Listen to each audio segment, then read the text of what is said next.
I'm in your face with a pistol, and you about to die, and you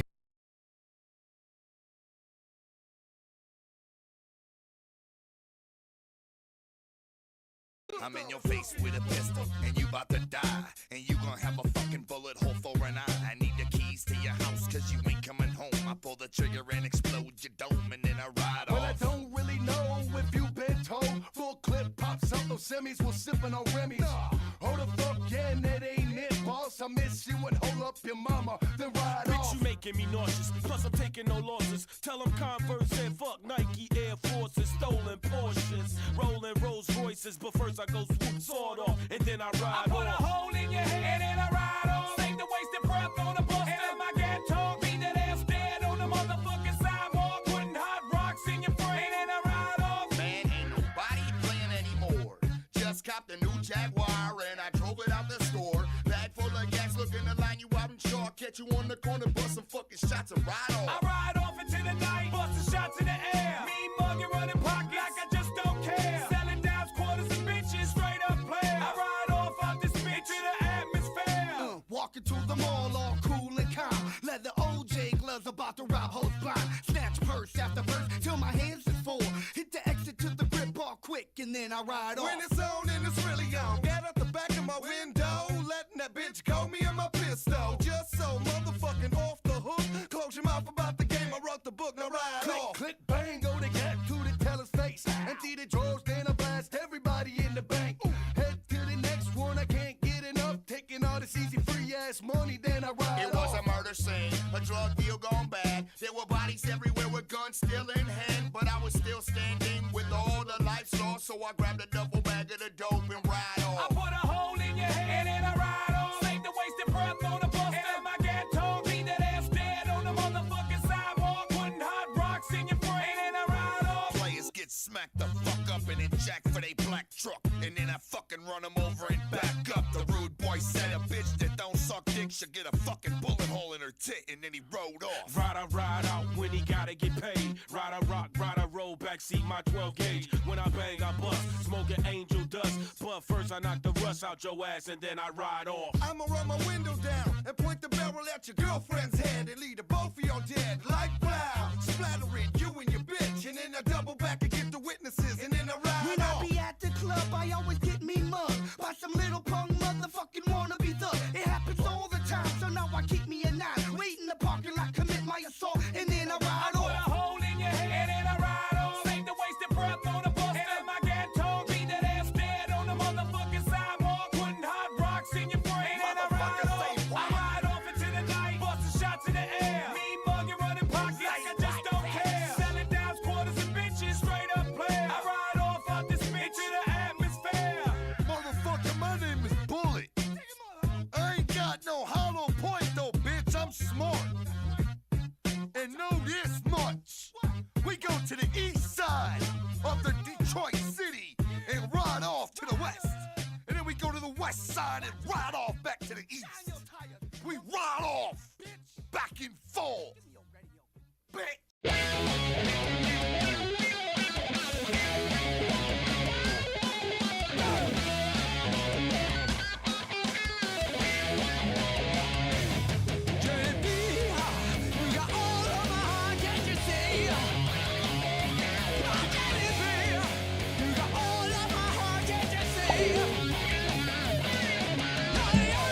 Okay.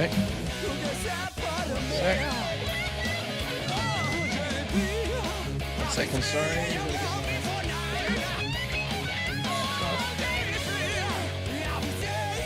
There we go. How you doing? Yeah, I'm doing alright. Bit of a bittersweet night given we're wrapping up everything for the channel, but you know, these things happen, life happens. So, yeah. Hey. Yeah. Oh. Yes.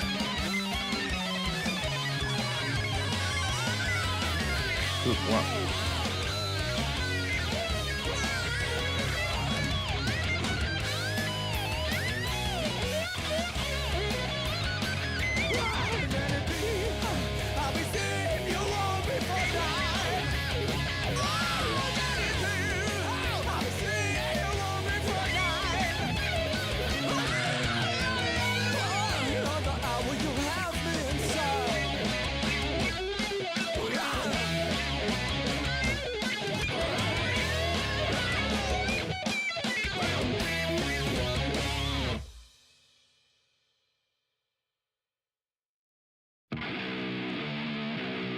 You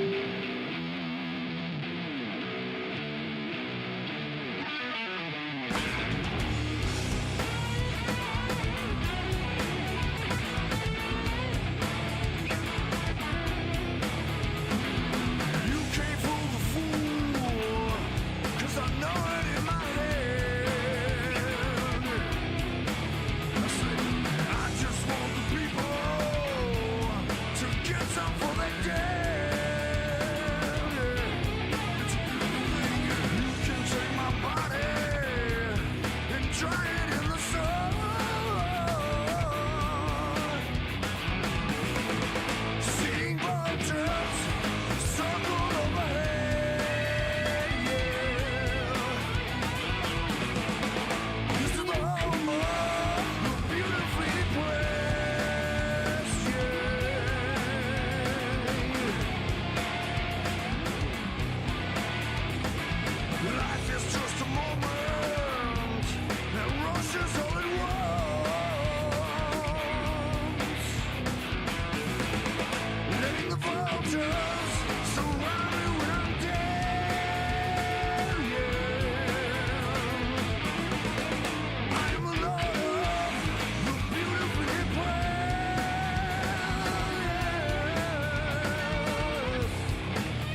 'Cause what you reap is what you sow.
Yes. Yes, yes, yes. Cheers, everyone. Cheers, cheers, cheers.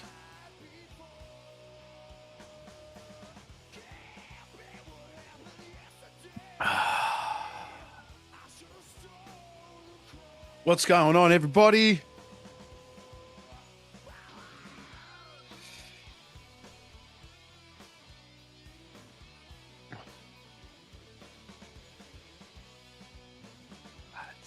Really good. Good.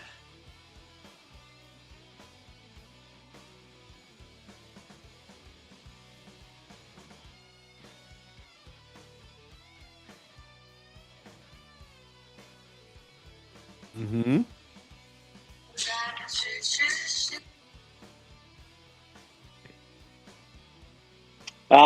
So in March next year, it'll be 22 years.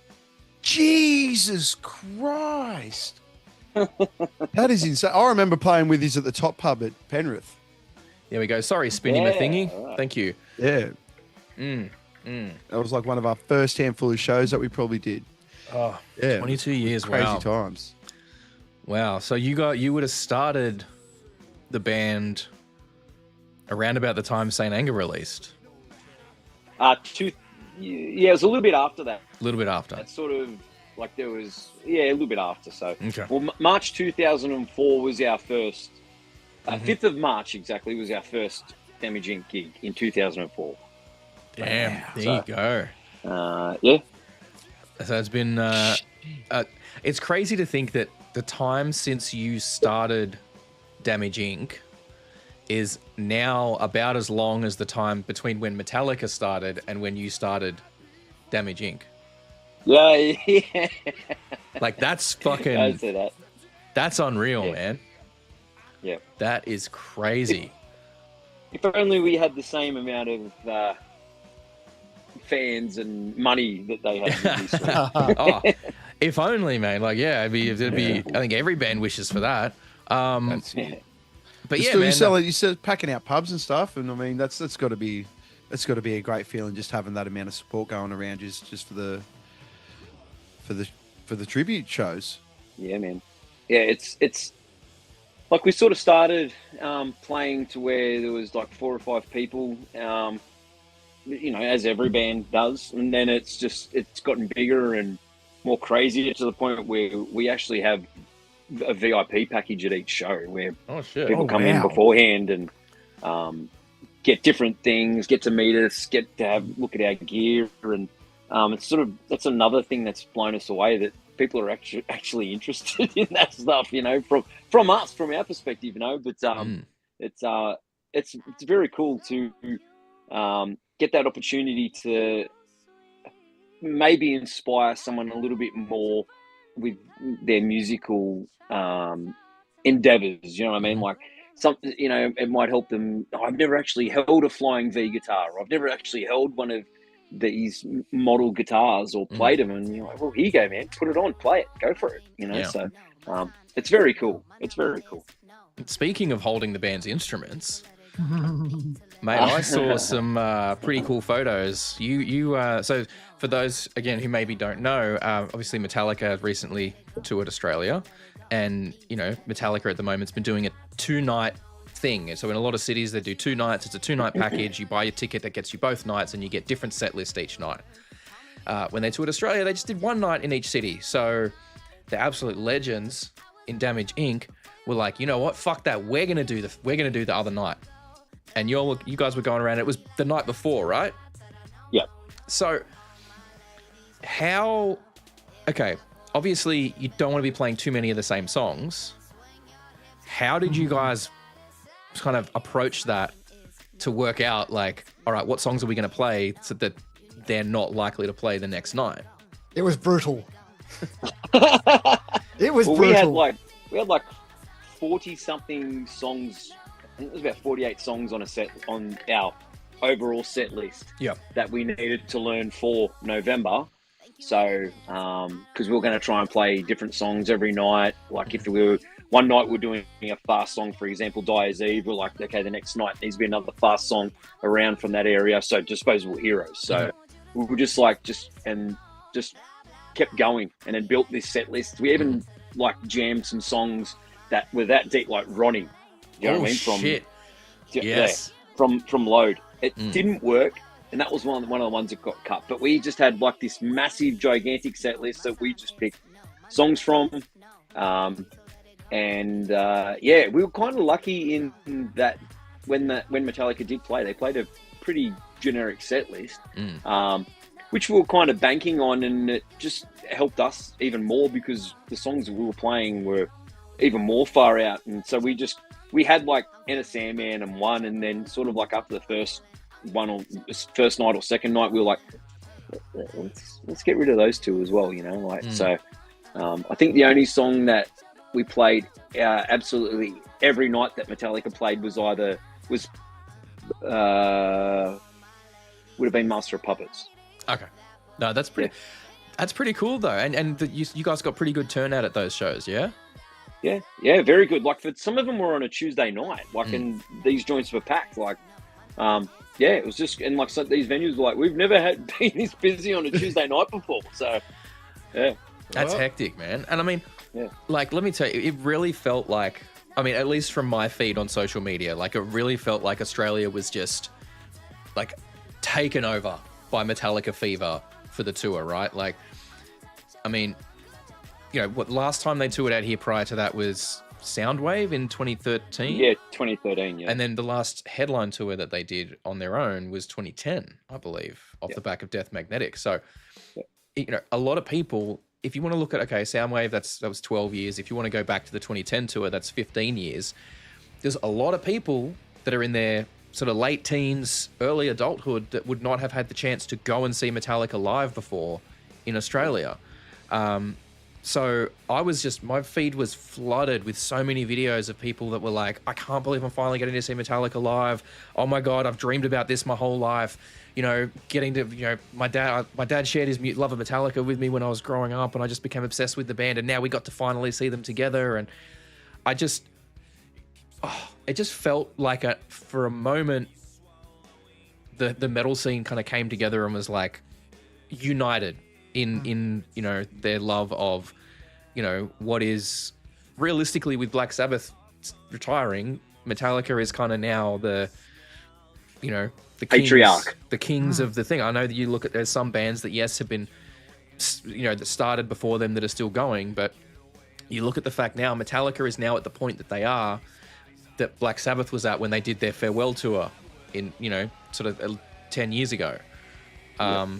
So, and I maintain Metallica's got more credibility for that 45 years because they've been going non-stop through that, whereas Black Sabbath had, you know, a lot of member changes, and they had breaks, and they had a lot of, you know, they separated, and Ozzy was kind of doing his thing, and Black Sabbath wasn't really happening, and then they came back together and did stuff.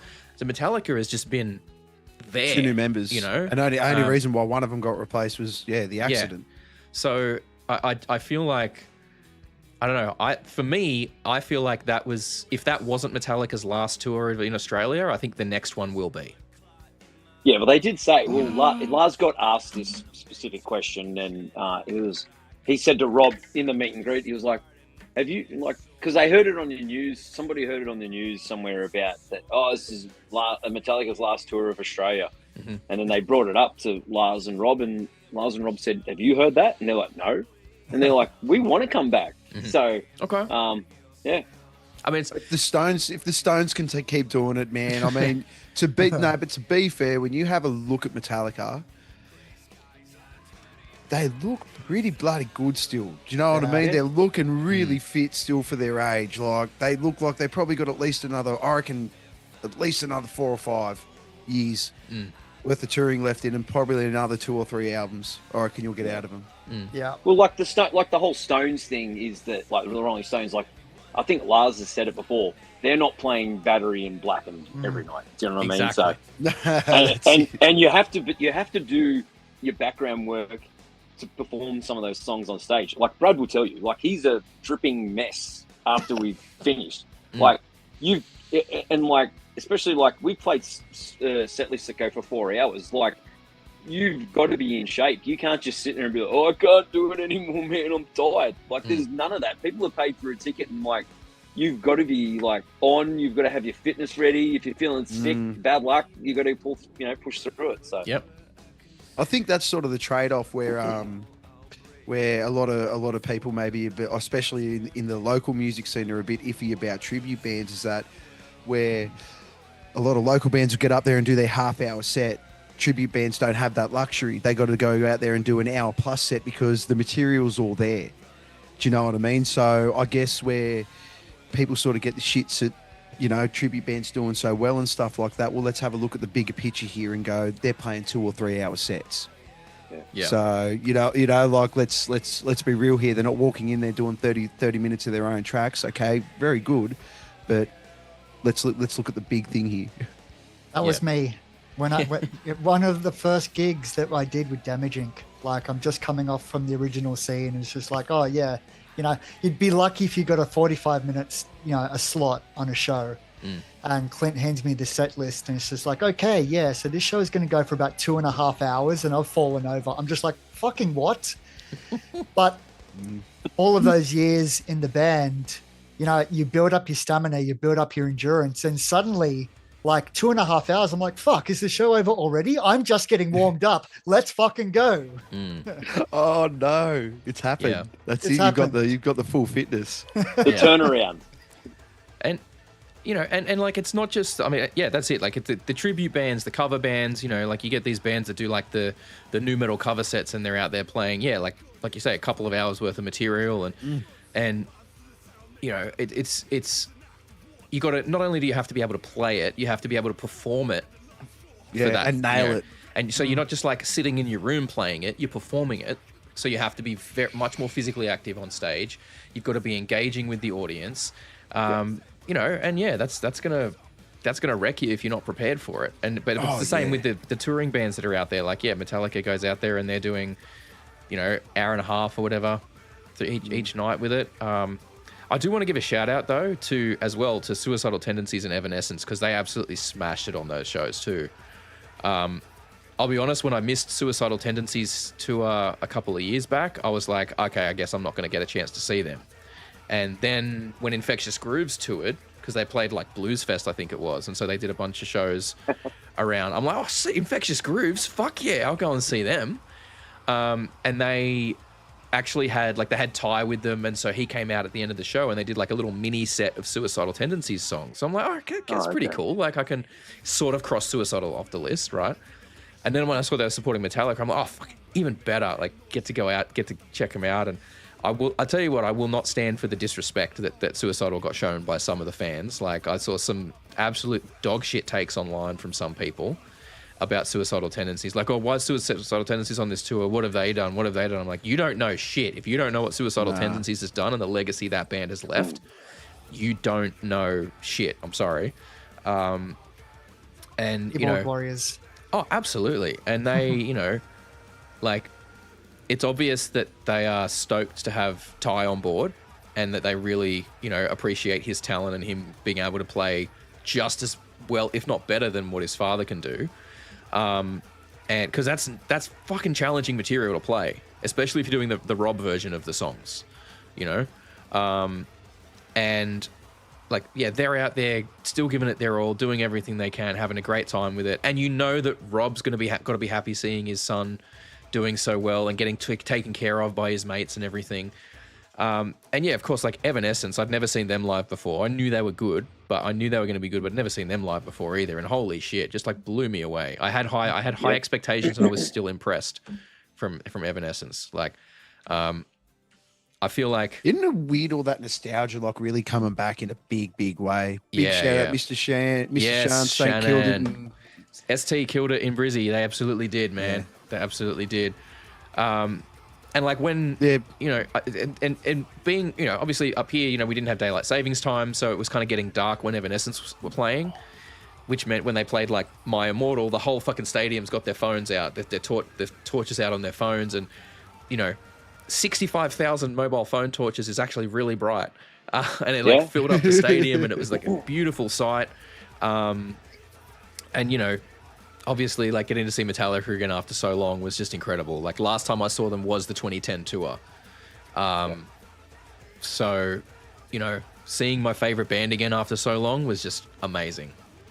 I think a lot of the sort of like people that were talking about Evanescence and Suicidal, that was before when the announcement came out. And people were like, well, why Evanescence and Suicidal? And they didn't really get it. But I think once people went and saw them, they got it.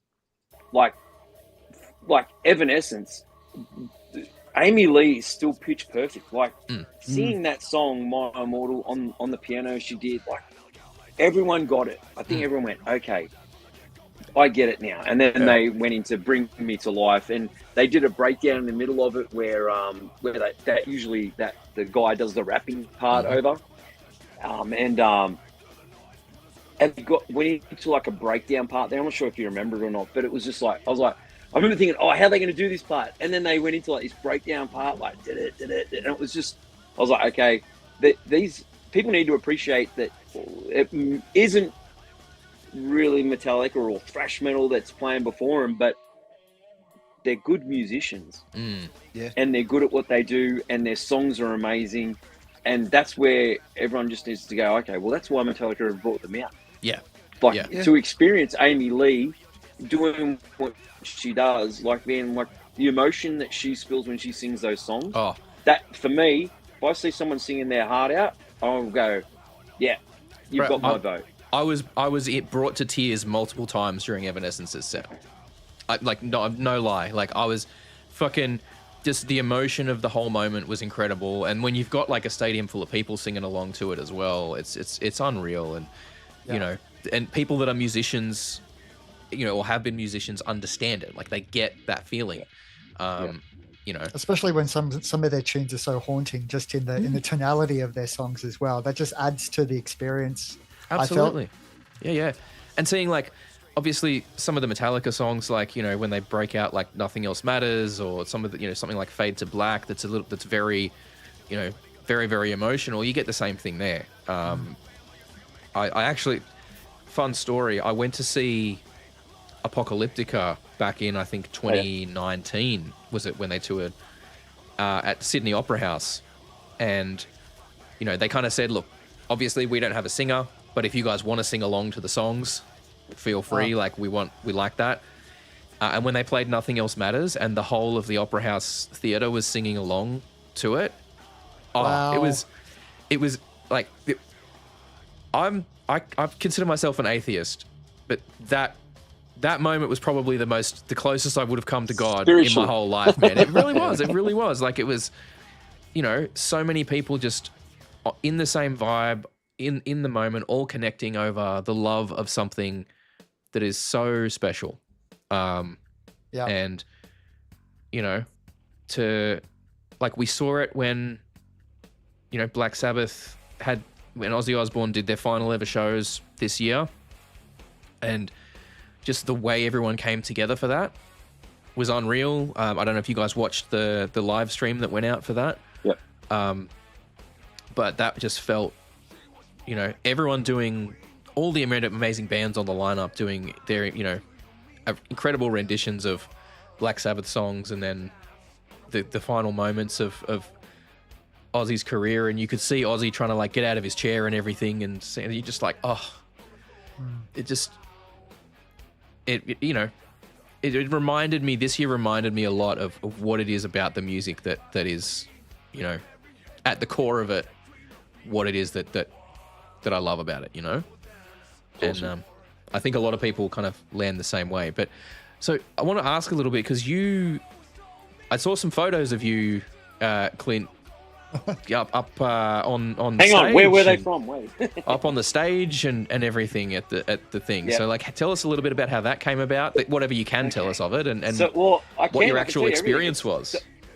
So it's a long story, and it's actually a story that starts. Well, okay. So we were in Adelaide. Yep. Our flights had fallen through. We were meant to get into Melbourne the day before our concert. Then we found out that our flights, something issue had happened, and we weren't going to get to Melbourne probably about, I think it was 3 hours before our gig, and we were like, that's not enough time. It was going to be pushed, we're going to be rushed, and we hate that. So we were like, hey, we're in Adelaide, we've got a van, let's just drive to Melbourne. So, and we're lucky enough that we, as four guys, we can do that because we get along so well. Like, do you know what I mean? To sit in a van it might be a big thing for some bands to be like, I don't know, I can't deal with this guy or whatever it is. But we can all, like, we love each other, and just like, we know, I can't explain it. It's just like, we get on. We've got the same sense of humor, and so to drive that far and travel that far was nothing for us. So, so we start driving to Melbourne. So I think it was a 10-hour trip. It took us 11 and a half hours with stopping, refueling, traffic. We had to go drop Mitch on the other side of Melbourne to his girlfriend's house. Traveling back through, we get into the city of Melbourne. We're about 100 meters away from our hotel. About to turn in. It was 11:45 at night. We pull up at a red light. We're the first car at the red light. I'm sitting there like we're tired out of our brains after all this traveling. And Chad, James Hetfield's guitar tech, just walks in front of our vehicle. And I'm just like, look, that's Chad. Like, and Denny was sitting in the front with me, and he's like, holy shit. So I wound down my window and I yelled out to him, Chad. And he was like, how you doing? And I said to him, like, I yelled back, how are you going? And he must have thought I said, where are you going? And he pointed over to the Cherry Bar, which was like 30 meters away from where we were. And he's like, Cherry Bar. And we're like, okay. And all our tiredness just went out the window. I looked at Danny, and Danny like, we're going. And I'm like, yeah, we're going. So I think Brad retired a bit early that night. He was a bit tired. Anyway. So then, so we dropped Brad off, quickly got changed, ran over to the Cherry Bar. in the cherry bar, like we kind of had to gather ourselves where we're like, okay, don't be nervous. And, and we're sort of out of breath. Didn't want to run up to him and be like, oh, hi, Chad. So sort of sat down. Dan was kind of like, just have a drink of Coke and just relax. I'm like, okay. Yeah, so sat down. And I'm like, sort of trying to plan out how we're going to approach him. And he's like, whatever you're going to do it fast. He's walking out the door. And I'm like, shit. And then I went, God, I just bailed. And I took off after him down the street. And then, so I caught up with him probably about 100 meters down the street. Like, this is Melbourne at 12:30 in the morning. And I was like, Chad, hey, excuse me, Chad. And he's like, yeah. And then I started talking to him and said, my name's Clint. I'm from Damage Inc. We're doing. He's like, yeah, I heard about you guys. We had this big long conversation that went for 20 minutes, and he was like, he was like, I've heard about you guys. Keep doing what you're doing. We've been trying to get out to you, but we've been loading in every night before when you guys are playing. He said, but I've been hearing great things about you guys, and I was just, and I'm like, oh wow, this is so cool. And then I sort of ended. I said, do you mind if I take a photo? And he's like, absolutely. I took a photo, ran and thanked him very much for his time, ran back to the cherry bar, and Danny was like, how'd you go? I'm like, told him everything. Obviously, there's so much more in that conversation, but I'm trying to condense it as much as I can because it's a long story. And told him everything. He was like, wow. He's like, did you get a photo with him? I'm like, yeah, I did. And so I pulled out my phone and looked at the photo, and it was all blurry. So the selfie I'd taken, I'm not sure whether it was because I was nervous and shaking or whether it was on night mode and I tried to take it quickly, and it was just like a blur. It was a rubbish photo. You couldn't tell who was who. And I was like, oh no. So then I think we met someone else from Metallica's crew that night who, once again, just another lovely guy. He looks after all their tuning room stuff and so on. So then went back to our rooms, and I couldn't really sleep because I was so like energized and tired, but also like dirty on myself that I'd taken this stupid photo somehow. And people were saying, oh, put it on a Photoshop group. They'll fix it. I went, oh, okay. So then I sort of put it on a Photoshop group. I thought I joined a private Photoshop group, but I didn't. I joined a public one. Oh. So when I woke up and I posted this photo, it had gone viral. And that's good. Yeah. Well, I didn't know any of this. So then I'm like, oh no. I was getting roasted in the comments where people were like, yeah, because I put on there, can anyone help me? I met James Hetfield's guitar tech. Whether it was that I was nervous and took a dumb photo, can anyone help me out? And people were just roasting me, being like, yeah, I was that way when I met Lenny Kravitz's dog. And it was just going on and on. Just sledging me. But I really owned it because I was just like, well, it was a dumb thing to do. I would have been the same. Like if I'd been in that position, I probably would have been the same. You know what I mean? Yeah. Like, yeah. Well, I was in a rush. I didn't want to keep him for time. I knew it was late, and he had the Melbourne show to worry about. There were just so many things in my head. So then, it had gone viral, this photo. And then people in Metallica's crew were actually seeing this photo and sending it to Chad, James's guitar tech, saying, what did you do to this bloke? And then, we played that night in Melbourne, and then people that had to come to see us went back to the hotel, and they were staying at the same place as Metallica's crew. And they ran into him and they said, oh, where have you been? And they're like, oh, I've been at a Damage Inc. show. And they're like, oh, cool. Met a couple of the boys last night and stuff. And then and he's like, God, tell me, is Clint going to the show tomorrow? And they're like, yeah. I think he's going to like all of them and stuff. Because he'd seen that I'd posted the photo online, and then he wrote to me and said, we need to fix that photo. And that was all like I heard from him. And then they're like, yeah, he's going to be in the snake pit and so on. And he's like, okay, cool, no worries. And sort of left it at that. So then people were messaging me, like, I was getting these really weird messages saying, hey, message us when you get in the snake pit. And I'm like, okay, that's a bit weird. All right. So we got into the snake pit in Brisbane, and then I'm there and I'm like, I've got no reception. I can't message anyone. So I'm just like, oh, God. Anyway, so I was trying to message people. It wasn't working. I'm just looking at my phone, and then I just see this Clint. And I look up, and Chad's standing, like, here in front of me. And I'm like, Chad! And he's like, yeah, we need to fix that photo of yours. And I'm like, oh, yeah, cool. Thinking that we're just going to get a photo here in the snake pit. And then and he's like, follow me. And I'm like, okay. So I started following him, and he's like walking around the side of the stage, up the back, starts walking towards security. Security just go, like, parts the Great Sea. We walk up around the back of the stage, and we're on at the back where all their gear is, and there's Trujillo and Hetfield watching Suicidal backstage, and we're like 3 meters away from them.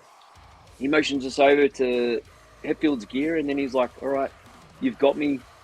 What questions you want to ask? What do you want to know? What guitar do you want to play? And I'm just like, and then Danny, our guitarist, was with me. He started hitting me like, bro, come on, wake up. And I was like, okay. So I gave him my phone, said, Danny, you take photos, because I'm like, got something going on where I freak out. You take photos and videos. And we were backstage for like 40 minutes, man. Oh, and wow. no question was off topic. Like he let us do anything we want. Like he gave us like probably 100 guitar picks between us. Gave me some of Hetfield's guitar strings that are unbranded, because he doesn't use the ones that are for sale. So they're unbranded ones, and just like I was asking him so many questions and stuff, and a couple of them he sort of looked at me like sideways, like, how do you know that? And I'm like, attention to detail. You are probably the most obsessed Metallica fan in the world, I would have to say. So, and I say that with all love. I say that with all love. Like, as someone who is also obsessed with Metallica, I have the utmost love for that.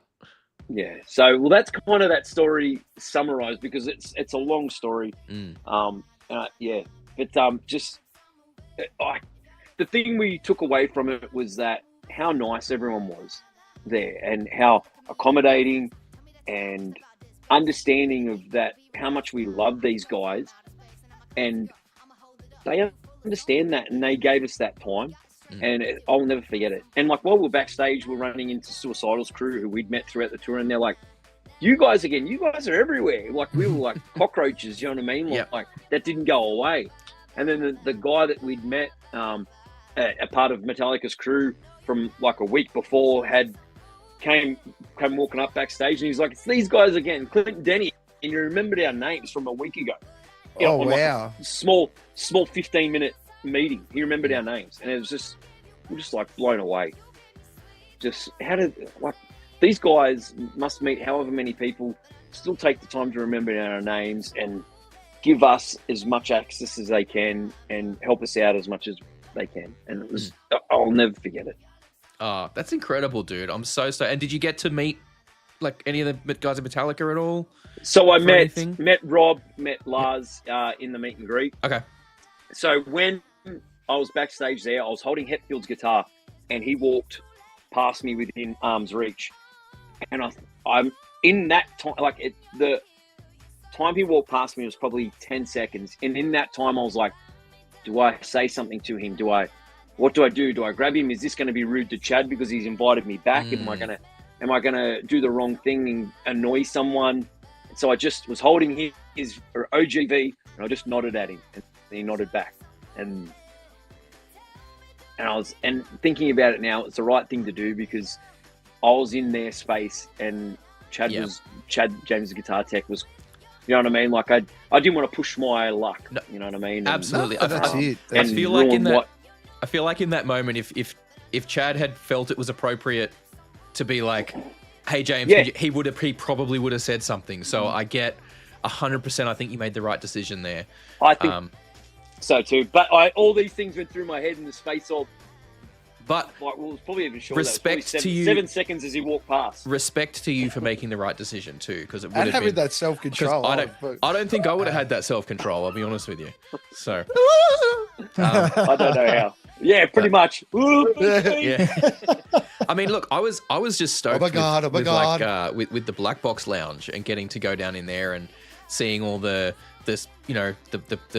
platinum records and the tour crates and and all that kind of stuff. And like, I mean, I got to play one of Rob's basses from like a previous tour, because they had some of those set up in the Black Box Lounge. And what was funny is the second I put it on and I was looking at the iPad to pick what song I wanted to play, I was like, immediately every Metallica song that I knew how to play, even a single part of, went out of my head.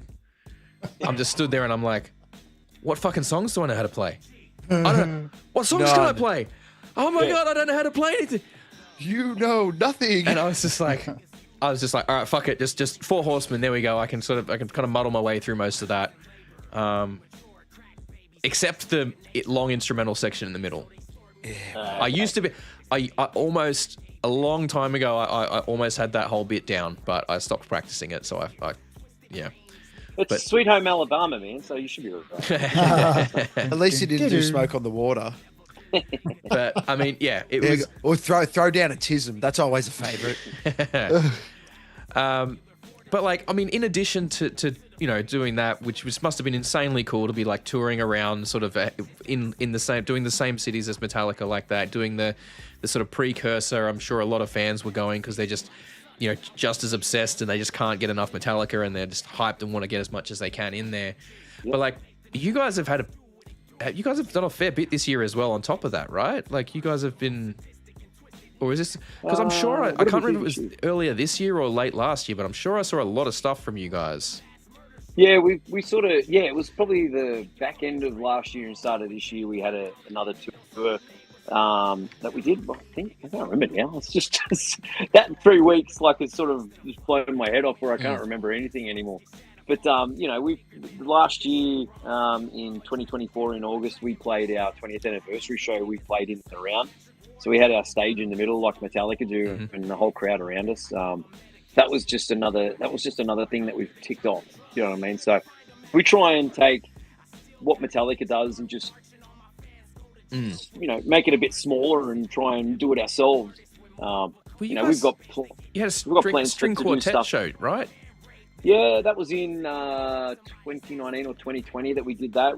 During the height of COVID, like you couldn't really do live shows, and we're like, what can we do to make something enticing for people to watch through a stream? And we're like, let's do a string quartet show, and then that led to us doing full symphony shows at State Theatre and in Brisbane and Melbourne.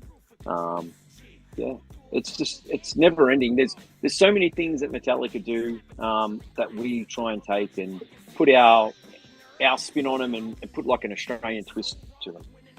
Like there's one that we're talking about now that we're hoping to do for next year, which we'll hopefully, it's in its early stages of organising at the moment. Brad and I and the boys were sort of talking just before we got on air and sending through ideas of things and artworks and stuff like that. So we're always planning something. Like as soon as the tour ends, we're like, well, I know I am. I don't know about everyone else. But as soon as it ends, I'm like, what can we do next? What's the next thing? What's the next thing to tick off? So, in order to keep the people happy, especially if you want to keep your name in everyone's mouths, it's sort of what you got to be doing, isn't it? And just because there's a huge thing with logistics with organizing tours and all of these shows as well. Like, the environment of which we need to play in for live shows, we need lead ups of like 6 to 9 months, to make sure that we're selling these tickets to an adequate volume as well. So, we definitely, as soon as one ends, start thinking about the next one. Are you finding it easier now, especially after the last tour, to be able to get these shows at bigger venues? Yeah, like there's more to do those bigger venues, you need the crowd. Like there's no point in playing these bigger venues to 7 people, do you know what I mean? So however many people buy tickets, that's sort of we start off in a venue that we think that we'll get, and then if the tickets keep going, there's been times we've had to upgrade venues, and there's been times we've had to downgrade venues just because of tickets, but we try and make it so it's, whether it's a smaller one or a big one, it's always packed. That's awesome, dude. And I got to shout out as well, when they dropped the news of the 72 Seasons album and they dropped Lux Eterna, you guys played it live before they did. Sure did. We played it 3 days after they released it. How did you manage to actually break down that song? Repetition. Yeah. Well, it made it easier that it was a shorter song and it didn't have this big, long instrumental part in the middle with 9 different harmonies. It's a bit more straightforward than some of their other stuff. Yeah. It is, which was made it easier for us, and it was kind of like, all right, here's it was a Tuesday. They released it. I think the idea came about at lunchtime to play it on the weekend. We've already got these gigs lined up, and everyone's like, okay, just learn it. Though? What timing? Because that album was like no one knew about that. That was like a whole like, bam, here's a new, like they hadn't gone, oh, we're working on an album, it's going to be coming out, blah blah blah blah blah blah. They just out of nowhere went, here's a new song, we got a new album coming, blah blah blah. Yeah. The fortuitous timing on that. Yeah. And for you guys to be able to, and because you are so, like you're across so much of their material, so you obviously got an understanding of the way they construct stuff, and that would have obviously helped to get across it a bit quicker. But like, and then I'm sure I saw an interview with Lars where it was discussed with him that, you know, some Australian Damage Incorporated, like they beat us to the punch or something. Like, so that's pretty cool. Like, honestly, dude, that was on the Howard Stern show. Yeah, like the biggest radio show of all time. That he spoke about us, and they showed our video, and there's us with all four of us with no shirts on playing this venue in Melbourne. It was just like Denny and Mitch were in a different part of the world. They were in Europe when that dropped, and I just remember when the alerts came through, like on our Instagram, that people were forwarding it, messaging us, and sending it to us. That my phone was buzzing off its head, and I'd actually left. I was outside doing something at work, and I walked back in, and the guy who sits in the office with me was like, "Dude, I think something's wrong." And I'm like, "Why?" And he's like, "Your phone's been buzzing solid for about 12 minutes. Like, he's like, you've either left it on vibrate or you're getting a lot of calls." And I looked at my phone, and I'm like, what's going on? And then I opened it up, and it had a link to that, and I'm just like, oh my God, yes, do you know what I mean? When people say, oh, have they heard of you? Well, yeah. Watch this. Yes, they know who we are. Yes, they have now. That's crazy, man. That's crazy. I mean, Howard Stern. Yeah. That's unreal. Like, I gotta say, like, the props to you guys for the amount of work you put into this project, because it's clear, like, you wouldn't be doing it for 22 years if it wasn't, you know, out of love and dedication to Metallica and you're just loving what the music that those guys put out and wanting to share that love and enjoyment with everybody else. Yeah. And you know, this is a great thing of something we've talked about a bit this year of good things happening to good people. You know, and so, you know, I don't want to sound like some fucking like wanker trying to be all this like motivational podcast shit, but I'm sure there's a quote that I've heard that's something along the lines of, luck is what happens when hard work meets opportunity. Something along those lines. And, you know, you guys put in the hard work, and so when the opportunities come, you are ready to make the most of them. And even the universe has given you opportunity, like when you were driving, and because you guys make that effort of going, the show must go on, we're not going to bitch out here, we're going to make the effort and fucking drive. The universe drops something like the guitar tech right in your fucking lap. Yeah. Like the thing we talk about with that is that that's like shooting an arrow that traveled for 11.5 hours and you got a bullseye.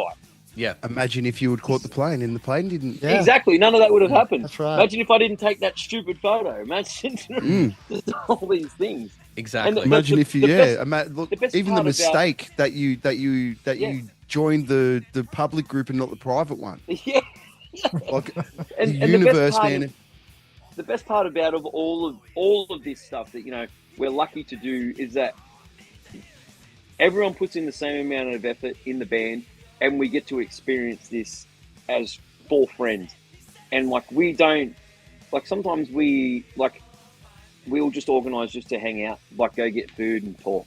And it's not even anything, well, we might be planning something, but we're formed really good mates. Do you know what I mean? Who have come together in this band. And I know how lucky we are in this band, or I am anyway, to have three other good people that I can trust and rely on, and they give me their support and I support them, where a lot of bands don't have that. And that is the reason behind the longevity that we have and how powerful we are on stage, because we get each other and we love each other. Yeah. And look, a lot of bands need to realise that it's great to have great musicians, but at the same time, as much as it is a job, it needs to be a functioning. You got to like each other at least. Yeah, man. You know? Especially if you're going to be spending that much time together. Like that's a lot of time together. Yeah. So and we've always had a no dickhead policy, and you know, if you know you can play, and you're not a dickhead, you're going to learn the stuff anyway. Do you know what I mean? You're going to put in the effort. But chances are you're a fan and you already know half the stuff anyway. Yeah, that too. But like, I'm so lucky that I've been playing with these 3 other amazing musicians who aren't dickheads, and it just makes things just amazing. Like I have to stop and think sometimes. These 3 guys are in my band. Like when I might be off stage and Brad's doing a drum solo, or Danny's doing a guitar solo, or Mitch is doing a doodle. Like I'm just like, I'm in a band with these guys. And I feel really proud. So I mean, I was fortunate enough to play, you know, in Acid Nymph with Brad for a bit, and I got to tell you as well, like Brad, I don't know if you remember or not, back when Tensions Arise played with Foundry Road out at Windsor, I think. Yeah, the first time with the little triangle stage, triangle stage out there.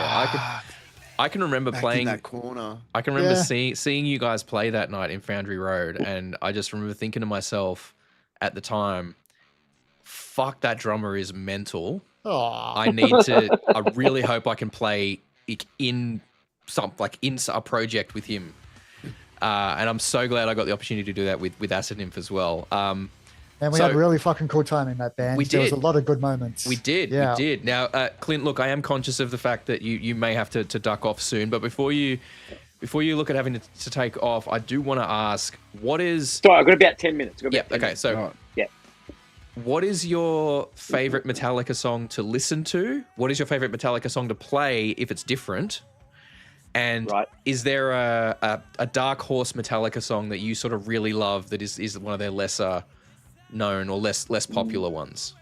So to play, I'm going to go work backwards. To play, my favourites, lesser known ones would be Bleeding Me, because of what it means to me on a personal level, like that song, my own interpretation of it. And in the band, we've all got something that song means, and we get that spiritual, hey, I'm floating above myself as I'm playing, like moments. From That's the a last nice song. tour, it was, dude, it's just so deep.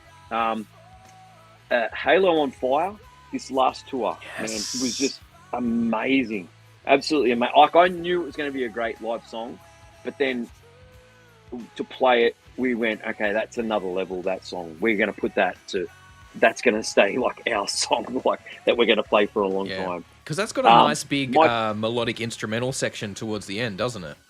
Yeah, and there's a big sing-along part that everyone can sing along to, and people were singing along to it, and I'm just like, this is so cool. And just hearing them sing it, and it's above the music, do you know what I mean? Like the crowd is so loud.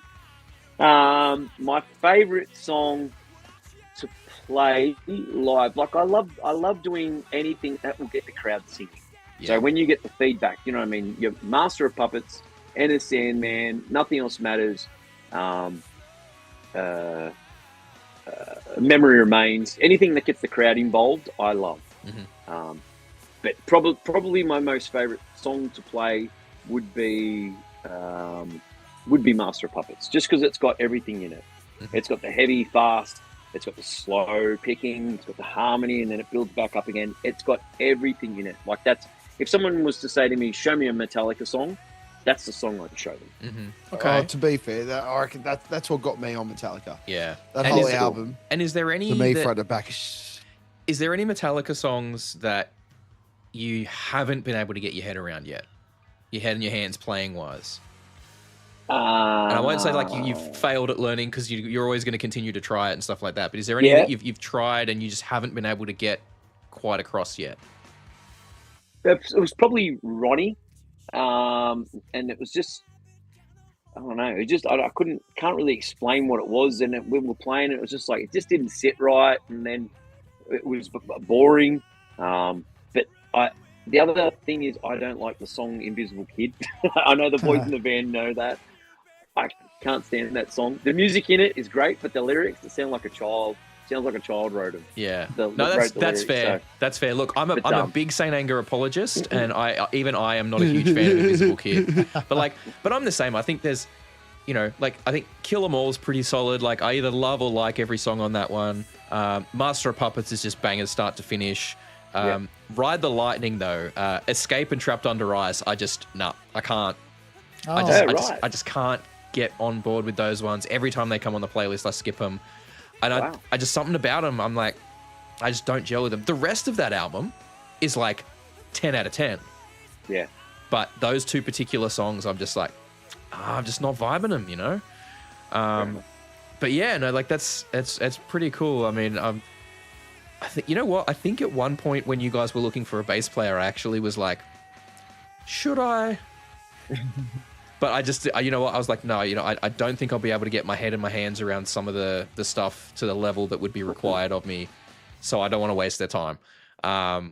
But yeah, I mean, look, thank you for taking the time to come on and chat to us tonight for the live stream. I really do appreciate it, man. And I'm stoked that you got the opportunities you got this year with the tour and getting to, meet so many of the crew and get backstage and have that such a special experience. Because I think you deserve it. You put so much work into doing everything with Damage Inc. and sharing that love of Metallica with so many people, and it was nice to see you get that sort of special experience, through that connection. So, and not just going through the motions with it either. Yeah, doing a good job of it. Yeah, and I know we're sort of only very loosely acquainted, through this various occasional meetings and stuff, but genuinely, like I said earlier, I like seeing good things happening to good people, and it feels like a bit of a universe rewarding you for a lot of your hard work. So, wow. Well, thank you very much for that. That's very much appreciated.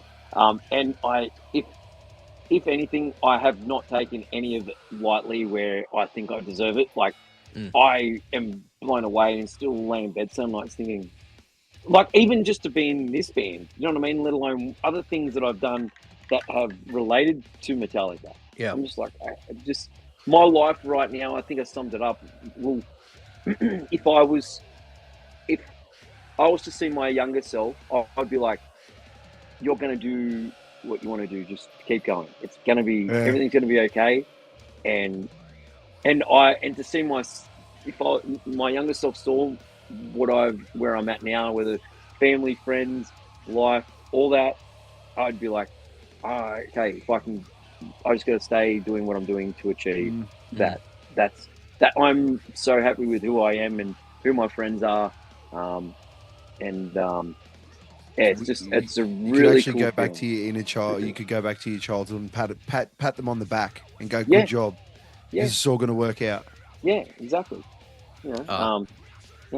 That's so rad, dude.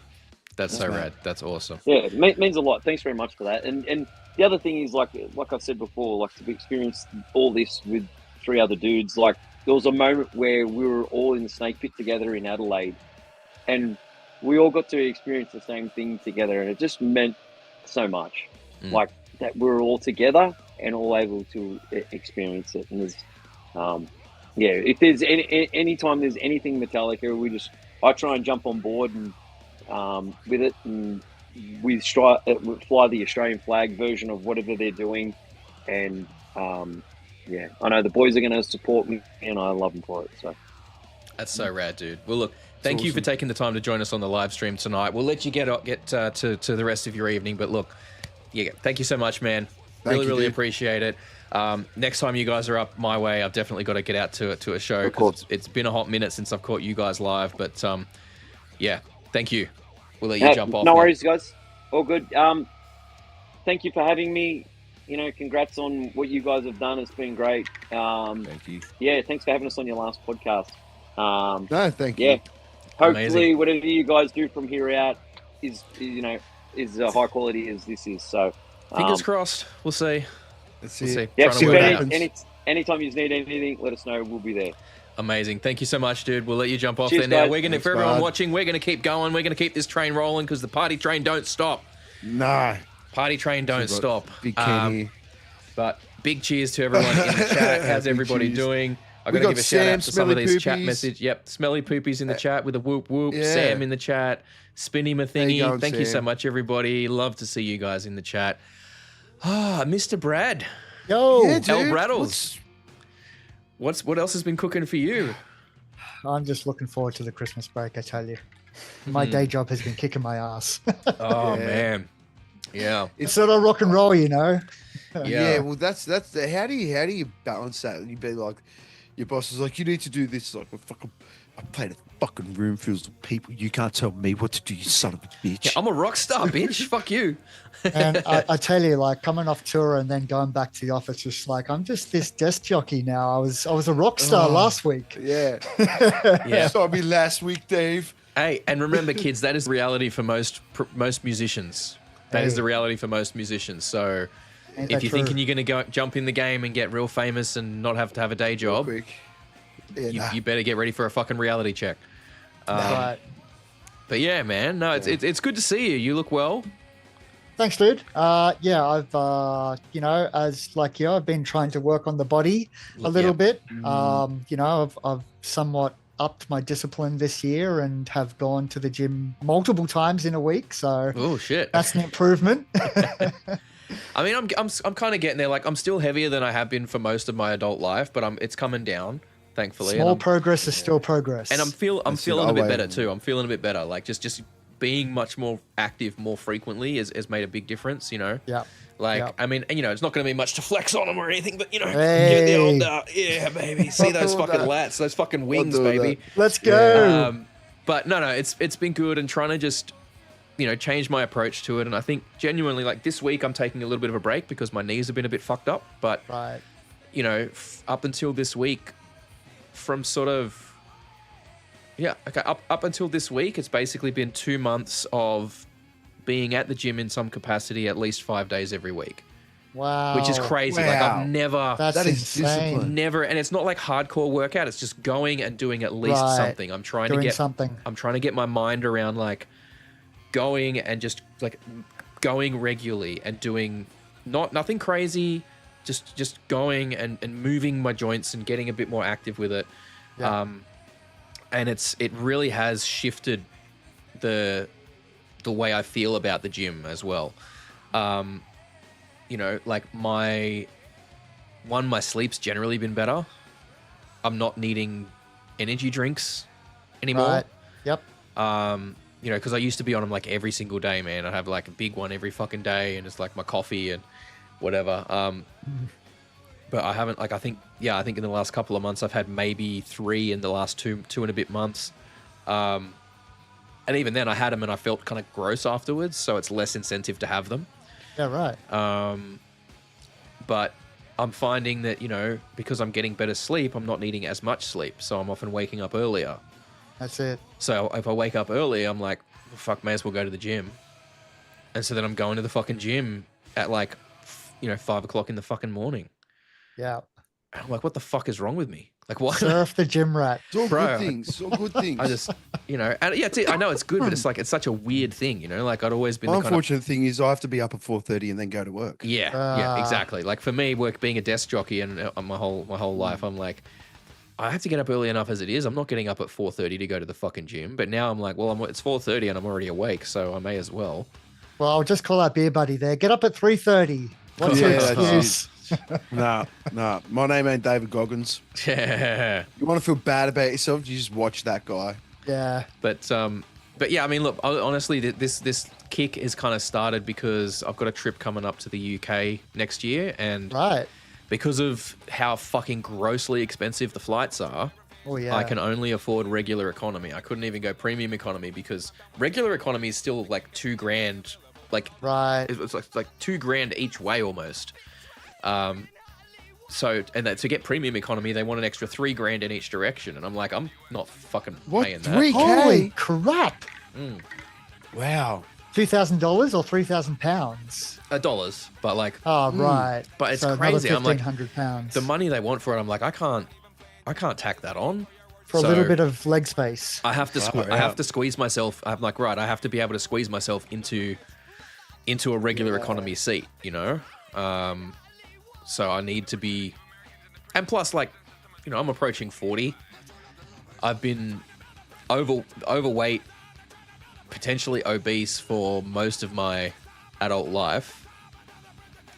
I'm coming up on 40, man. I can't continue that trend, man. I can't go into another decade of life being that unhealthy, that overweight, No, exactly right. Yeah, I think that's the same turning point. A couple of years ago, I was having a lot of back problems. And it kind of coincided with the heaviness of two things. Metaphorically, the heaviness of my workload during the week with like 3 or 4 bands at the time. So I was lugging gear in and out of my car, and I wasn't, best practices of lifting things and whatever else. But generally, as you've discussed, being a desk jockey kind of, your body seizes up, and then when you use it under load and it goes, oh fuck, that's when shit happens because it's not flexible like it should be. So it was that point that I kind of gone, well, I need to start getting to the gym and start, really, putting these muscles under some load in a controlled way. But, just getting the body into that kind of conditioning. Yeah, getting the right kind of movement so that your joints are getting worked, and you're not. That's right. Yeah, like sitting at a desk all day. Like, I drive to and from work. I sit at a desk all day at work. Yep. I come home and my hobbies are very sedentary as well. So I'm in front of a computer when I'm at home a lot of the time as well. That's it. Exactly. So like, I have fucking, like my joints, my leg joints especially are all like fucking out of whack, and my back's kind of fucked up from all that and everything. So it's just getting in there and like, and I'm sticking to it. Like and I'm not just doing this on my own. Like I'm not going to act like this is some revelation that I've had and I'm doing all this myself. Like I've gone to my doctor. I'm getting medical advice on this stuff. The doctor's helping to guide my progress with this. I'm going back every 4 to 6 weeks for a weigh-in and a check-in, and he's helping to guide the type of exercise that he wants me to do and all this kind of stuff. I'm like, it's like medical assisted, like weight loss program, and that's also going to be good because, as I said, coming up on 40, so I'm probably going to have to start getting regular tests of all sorts of various things soon as well.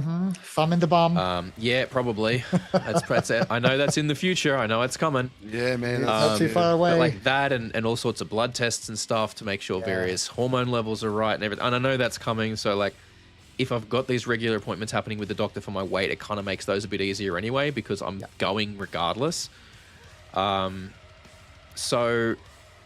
yeah, like it's just kind of been trying to get that turned around a bit, and hopefully 2026 is the year that I can get, back to like the kind of weights that I haven't been at for a while, like, I mean, I haven't been under like the last time I weighed myself before I went to the doctor a few months ago, I was around 120.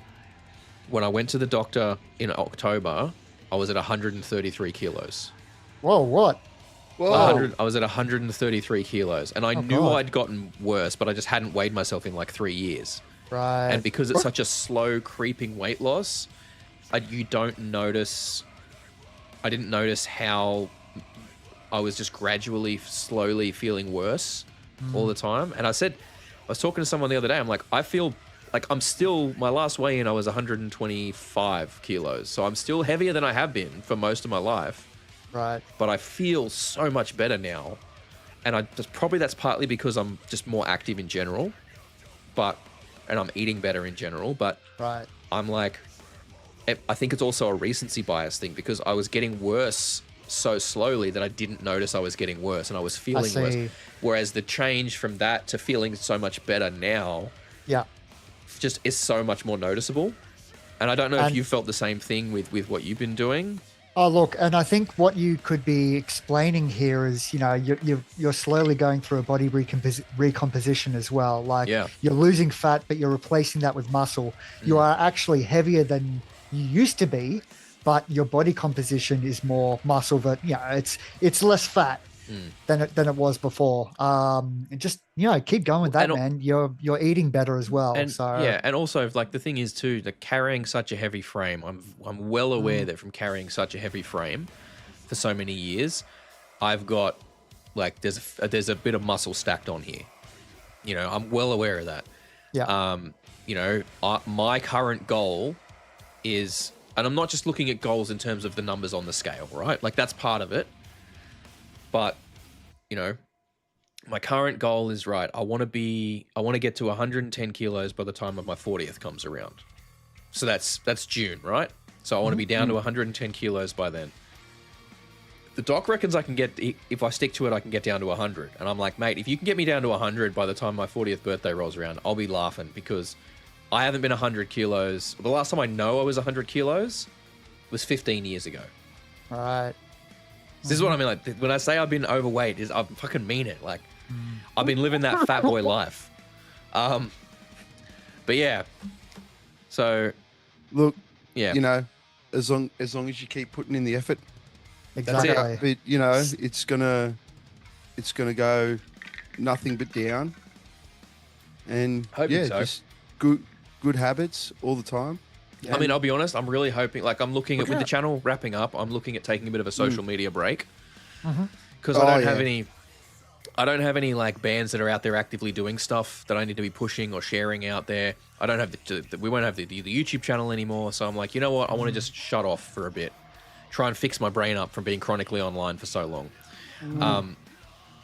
And talk to the neighbors and your mates. Not that I post like a ton of selfies, but like I'm hoping that by the time my 40th comes around, that there's people at my 40th who are like, holy shit, you look amazing. Oh yeah. I'm really hoping I can have that moment for some people. Nice. Yeah. But yeah. Sorry, let's move on to some other stuff. So we are here celebrating the end of the channel, the end of the year, all that stuff. Let's everyone who's watching, I'll give you guys a big cheers. Thank you so much for tuning in, everybody. Sam and Cass, thank you. Let us know what you guys have you got time off for the end of the year? Are you doing anything special? Let us know in the chat, please. What are you guys doing? Are you got any special travel plans? Are you just spending it at home with the family? What's the go? Christmas Day, I think at this point we're going to be traveling northwards. My mum lives up towards Newcastle, so we'll do that. I think it's the first time in many, many years that we've actually traveled on Christmas Day. Okay. Just with the way things worked out. And then we've got Amanda's family Boxing Day for a couple of days. So we'll go the other direction, go south down towards Canberra, and spend a couple of days down there on acreage, and the kids can just run around and go wild, and hell yeah, man. The parents will just sit back and not drink too much. That's it's a lie. That sounds really nice, dude. The last part was a lie. Yeah. That sounds like a good time. What about you, Kyle? What are you guys doing? Me? Well, you know what I'm doing. Kids are going to get the Nintendo Switch, and then they're just going to go mental and melt down and play that for a while. And nice. Yeah, it's going to be great. Hell yeah. Got a bunch of other. Got my Christmas Eve with Mum. And then we got Christmas Day with the wife's parents. And then I think the 27th I'm catching up with all my mates. Love it. So that's me. Make the most of that holiday period. That void between fucking Christmas and New Year's. I work in logistics, so no time off. Yeah, no time off. Yeah.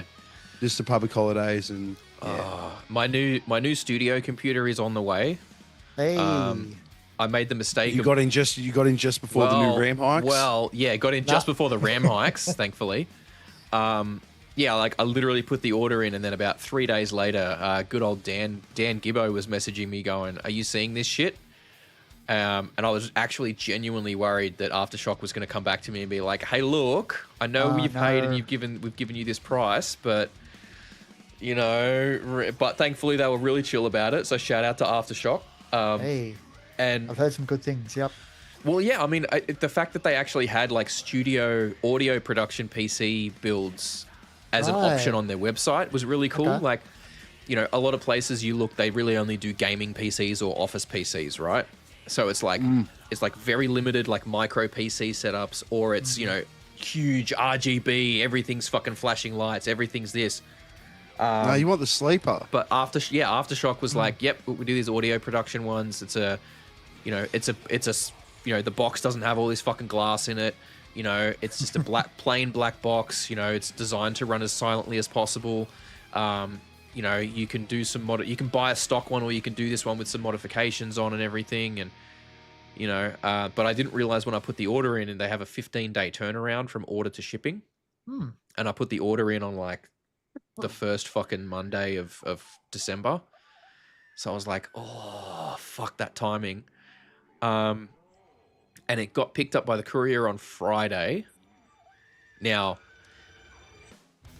myself and one of the other guys on my team are I'm not working this week coming, but I am working the week between Christmas and New Year, and he's the other way around, right? And I'm like, fuck, if it gets picked up by the courier on Friday, maybe I'll get it before Christmas, just maybe. I know it's like not likely, and I'm not hanging out for it, I'm not expecting it, but I'm like, maybe there's a small chance I can get it before Christmas. And I'm looking at the shipping things, and one of the trackings is saying the 24th, and one of them saying the 29th. I'm like, fuck. If it comes on the 29th, I'm going to be in the office, and I'm working. I don't have any work from home days that week because we're skeleton crew, so they want everyone in the office. So I'm like, Oh, no. God damn it. So even if it does come on the 29th, I'll have to wait till the morning of the 30th to pick it up, and then I'll just have to pick it up and drop it off home and then duck out to work. That's the worst. So it's like, oh, but it gives me some time. Like, I've still got to go through the studio computer that I got now and back up a bunch of stuff to my network storage, and you know, I've got a list, like a page long, of all the fucking software I'm going to have to reinstall on the new machine. That's right. Exactly. The setup is going to be a nightmare. It's going to take me a week or more to get everything operational on it again. Don't forget to deauthorize all your plugins on the old computer so you don't run into those issues. That's going to be a nightmare. Fucking iLock. Oh my God. Fuck iLock. Actually, man. iLock is pretty cool. Like, I think iLock is better than the Waves or authorization. If you forget to deauthorize, like you've got a complete slate clean. You can do one a year. But yeah, it's like just the pain of having... I'll have to look at that. At least Waves have gone to cloud as well. I mean, as long as you don't have two doors on two computers open with the same plugins, then you should be okay. Yeah. Well, I mean, I actually have got a link to a website that's a shitload of cracked plugins as well, and most of them function pretty well. So nice. I might have to go there. I had like a full. It's the last fucking episode. What do I give a shit? I had like the full suite of like every Waves plugin downloaded from there. They had some crazy stuff on there, man. I got like, I don't know if it's a Waves one or not, but from that website I got like the Abbey Road reverb chamber plugin. Oh yeah, that's really good. So it's like all their reverb chambers from Abbey Road, which is pretty hectic. You know, like way more than I actually knew what to do with most of the time. I'm like, most of the time I kept going back to the same few anyway. But yeah, that's right. You know. Exactly. Yeah, exactly. Like if I know how to get a good sound with these plugins, I'm going to go back to these plugins. Like, that's right. You know, I'd say getting a good VCA compressor plugin was a fucking game changer. Oh my Lord, that fucking is so smooth. Yeah.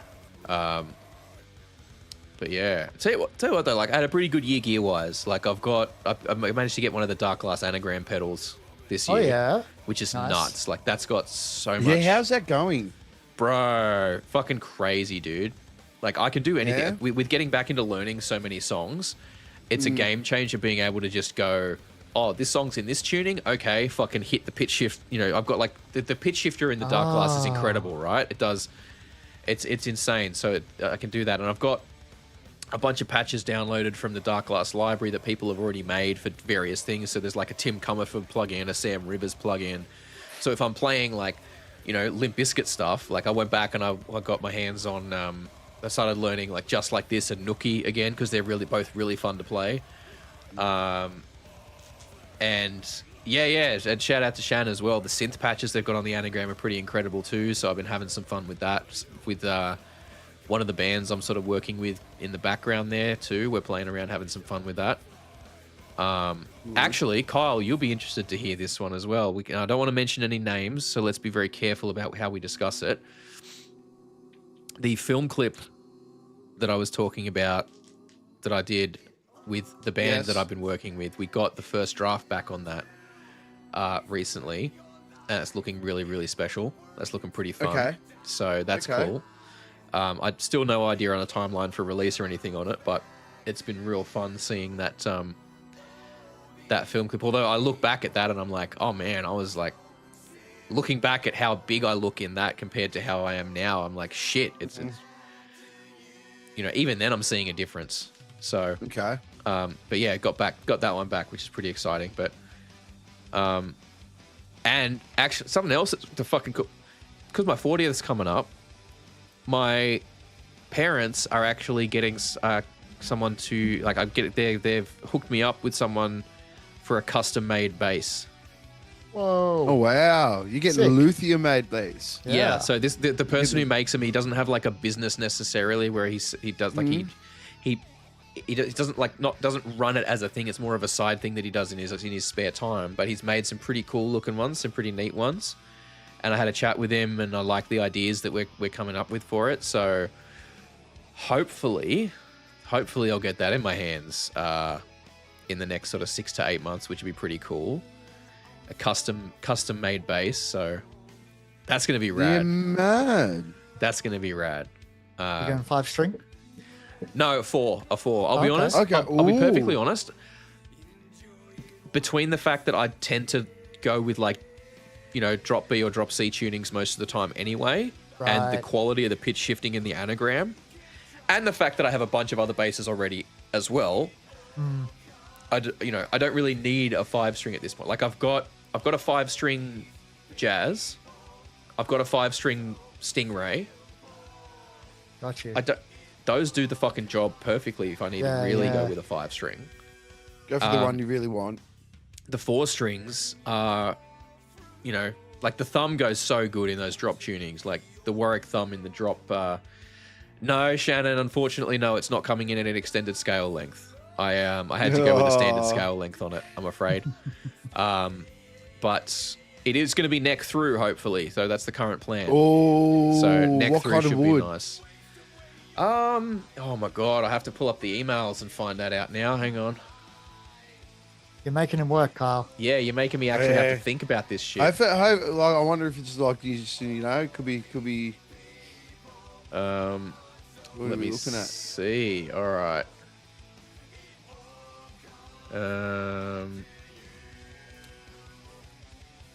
We're gonna know. Trying to see. I don't think he's mentioned the type of wood on there. But to be honest with you, I don't think the type of wood matters that much these days. Okay. Like, if I'm being purely honest, because it's just all in the electronics these days. Tone wood, and I'm going to piss a lot of people off when I say this. Tone wood is a myth. Tone wood is a myth. Okay. For the vast majority of people, they are not going to hear a difference. Okay. So yeah, but we basically. I purely think it just goes into sustain. That's the only thing it really punches into, as far as wood quality. If I'm being, I personally think the amount of that connection, natural sustain. Sustain. Yeah, but I think having, like, neck through is a big part of that as well. And I think if I have a nice fat bridge that has a good connection to the body, that'll help with that as well. Probably more than having a specific type of wood would change it, you know. And there'll be people that'll argue with me, I'm sure, but you know, always, you know, neck through where I can. Yeah, like, don't get me wrong. 100%. I'd love it if my Warwick thumb could be a neck through. Like, that'd be fucking amazing. You know, if I win the lotto, I'm not going to tell anyone that there'll be fucking signs, because every bass I'll have a whole suite of, like, Warwick fucking thumb basses. You know, but no, it should be good. Like, I'm really excited about it. I'm hoping to go with, like, all black everything, so it'll be like a real, like, stealth looking motherfucker. I guess we'll see how it comes out, but I'm excited for that one. What about have you guys got anything cool lined up or planned for in the works for next year? Like, what's happening in that realm? What, Damage Inc? In general, like Damage Inc. or just life in general. Any cool stuff you guys are looking at for next year? So the last couple of years, we've taken a liking to going out on cruises and stuff like that. Yeah. A couple of years back, we did Morton Island, which was really, really cool. We went up there and we swum among the shipwrecks, and I completely failed as my first time as a snorkeler because the facial hair doesn't create a good seal, and it always fucks it.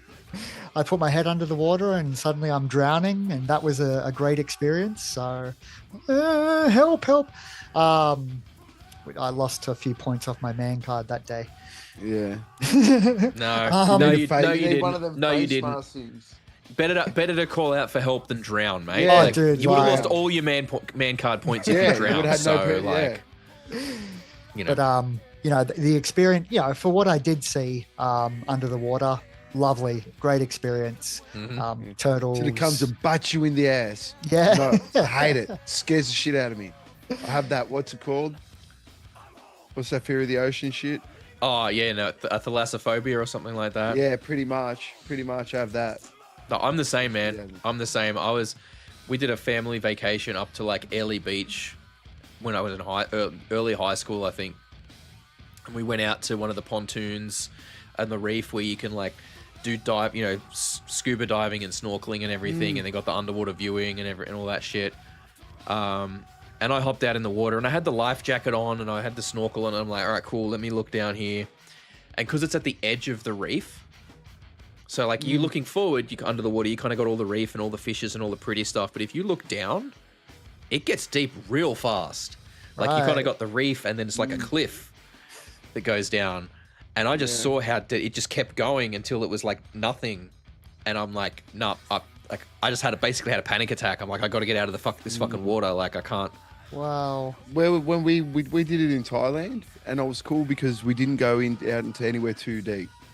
Like you could swim down to the bottom of the reef and take photos and stuff like that, and it was fine. But anything deeper, I'm like, no.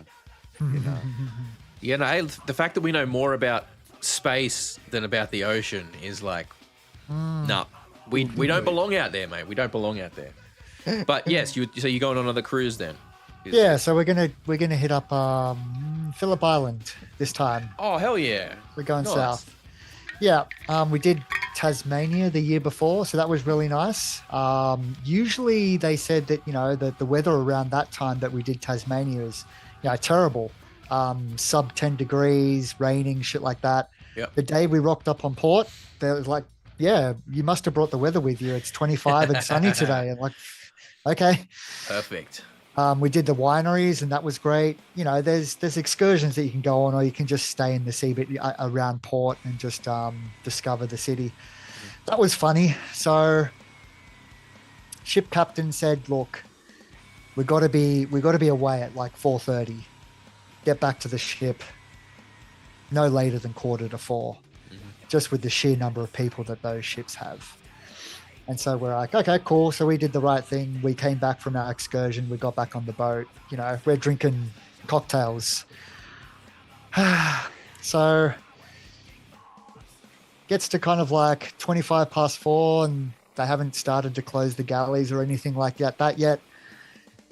4:30 rocks around, 4:35. Here's Chinese family of 3, mum, dad, and child, running to the gallows. Like, okay, thanks for being on time. We can get away now. Had we left it kind of like another 20 or 30 minutes, we probably wouldn't have been able to leave port because a storm was coming through. No. And obviously you need to cross the Tasman Channel there to get back. There's no protection. So we had quite the turbulence to the ship overnight. And it could have been a lot worse. So bloody people, get back to the ship on time next time. Hey, they're lucky that the boat waited for even 5 minutes. I've heard so many stories where they're like, no, the boat leaves when it leaves. Like there's so many boats coming and going. They have to be out of there on time, and they do not Don't wait. muck around. Yeah. They do not Got wait. you. So that family is lucky that they even waited 5 minutes.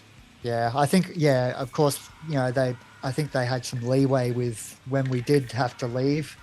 But yeah, I agree. Very lucky. Damn. So Tasmania was nice. Morton Island before that was cool. I think we've kind of exhausted all the possibilities of destinations from you can take off in Sydney. Yeah. P&O and Carnival have kind of merged now. Mm-hmm. So you got to fly to like some other destinations to go somewhere else. So I mean that's a bigger trip, and we've been enjoying kind of like the 4-day ones. Mm-hmm.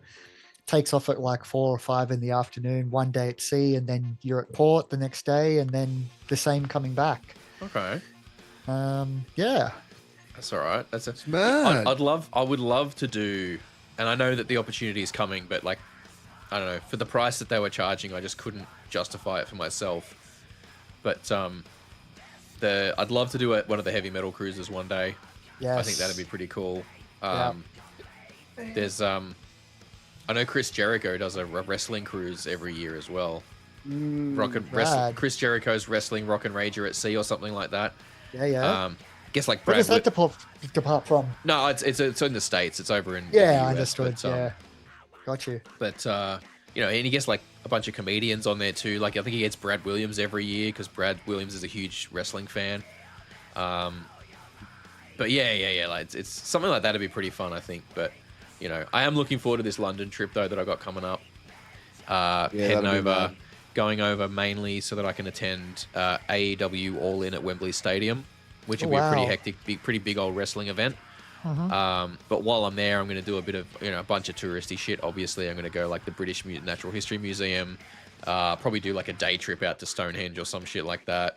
Going to try and do an overnight trip up to Birmingham so that I can check out all the Black Sabbath and Ozzy Osbourne stuff out there, which would be really nice. Nice. To go to.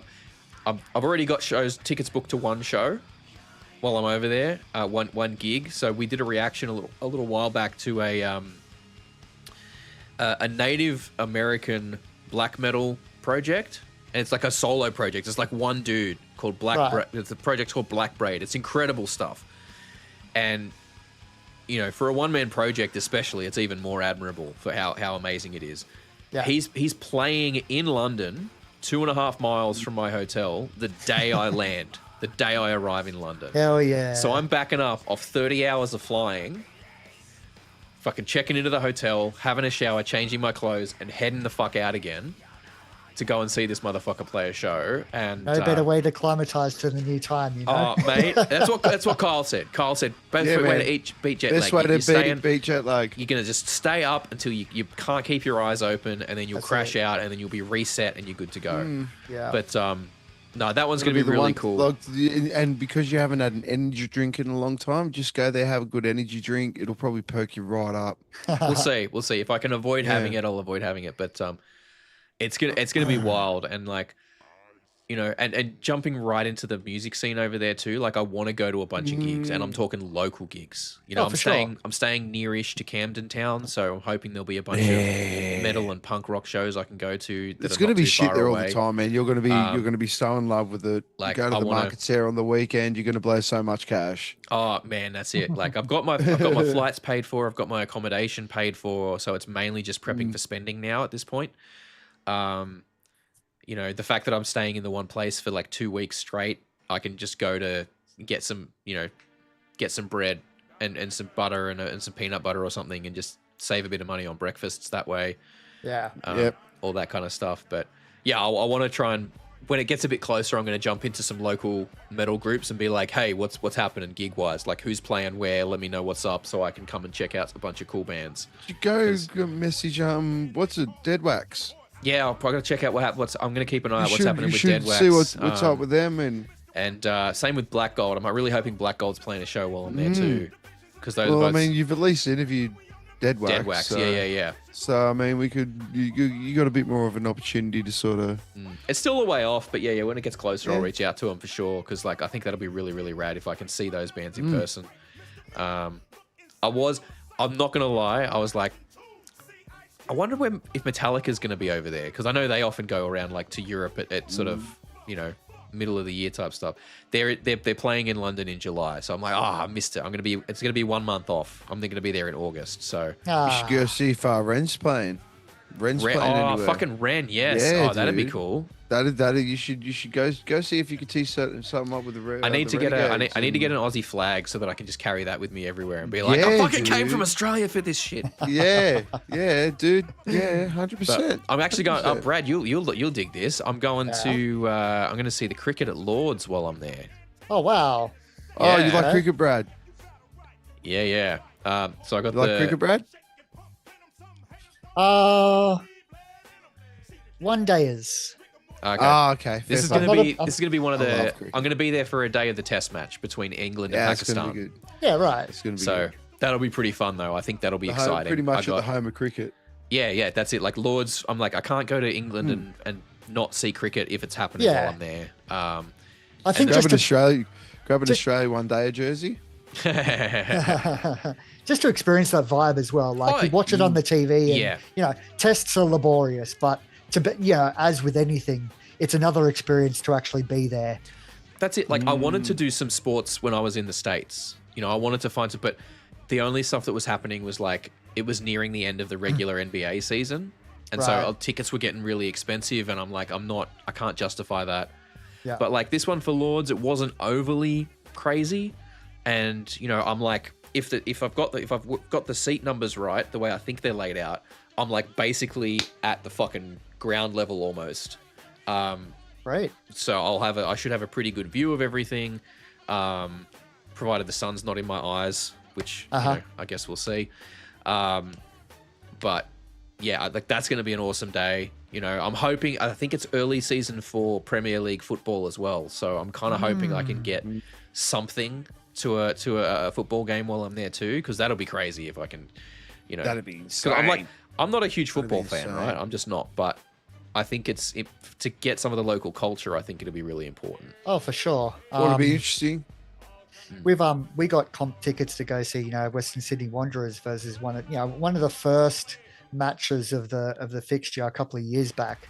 But yeah, again, you know, people are there tooting their horns and they're, you know, the whole Barmy Army kind of equivalents, and you know, it's a thing. You've just got to go and get amongst it, you know. That's it. But yeah, I think I definitely need to have something Aussie on me for that, so it can be like, you know, a tin of Fosters. God. What's insane though? What's insane is they allow you to take in some of your own drinks. Really? Like not like you can even bring in like a certain amount of your own alcohol. Oh, right. To drink and everything, and I'm like, wow. Australia could never. No. Australia would never let you bring in. Like. They used to. Back in the day, they used to. I don't know if they now. I don't think they do anymore. It's a bit limited. Like you can't take in, you know, liquors and spirits and stuff, but you can take like you can take in a couple of cans of premix or a couple of beers or a couple of ciders or whatever. Like, you know, which is you see those kids eating like whole watermelons at the fucking cricket. You seen that kid? Do you remember that kid? Just sitting there eating fucking watermelon at the cricket. Yeah, in Australia, the skin and all. Oh. Wow. What? Yeah, it was insane, and they were just watching him through the day. That's psychopath behavior. Yeah, it was. It was just towing into it. They were just watching. I think it was the day. See, that's what I need, though. I need something to give the commentators can take interest in, so that I'll get on TV. That's what I need to do. But you know what? You need to you wear the Australian jersey, and then buy a watermelon, scoop it out, put the holes in it, and then wear it on your head. Watermelon helmet, Australian jersey. Yeah. I'll take a fucking baseball mitt so I can catch any of the fucking flight balls that come my way. Yeah. But yeah. So I don't know. That's going to be. Did you see? I don't know. Like I don't know if this is true. I'm pretty sure this is true. That the USA had a cricket team that beat Pakistan. Oh, what?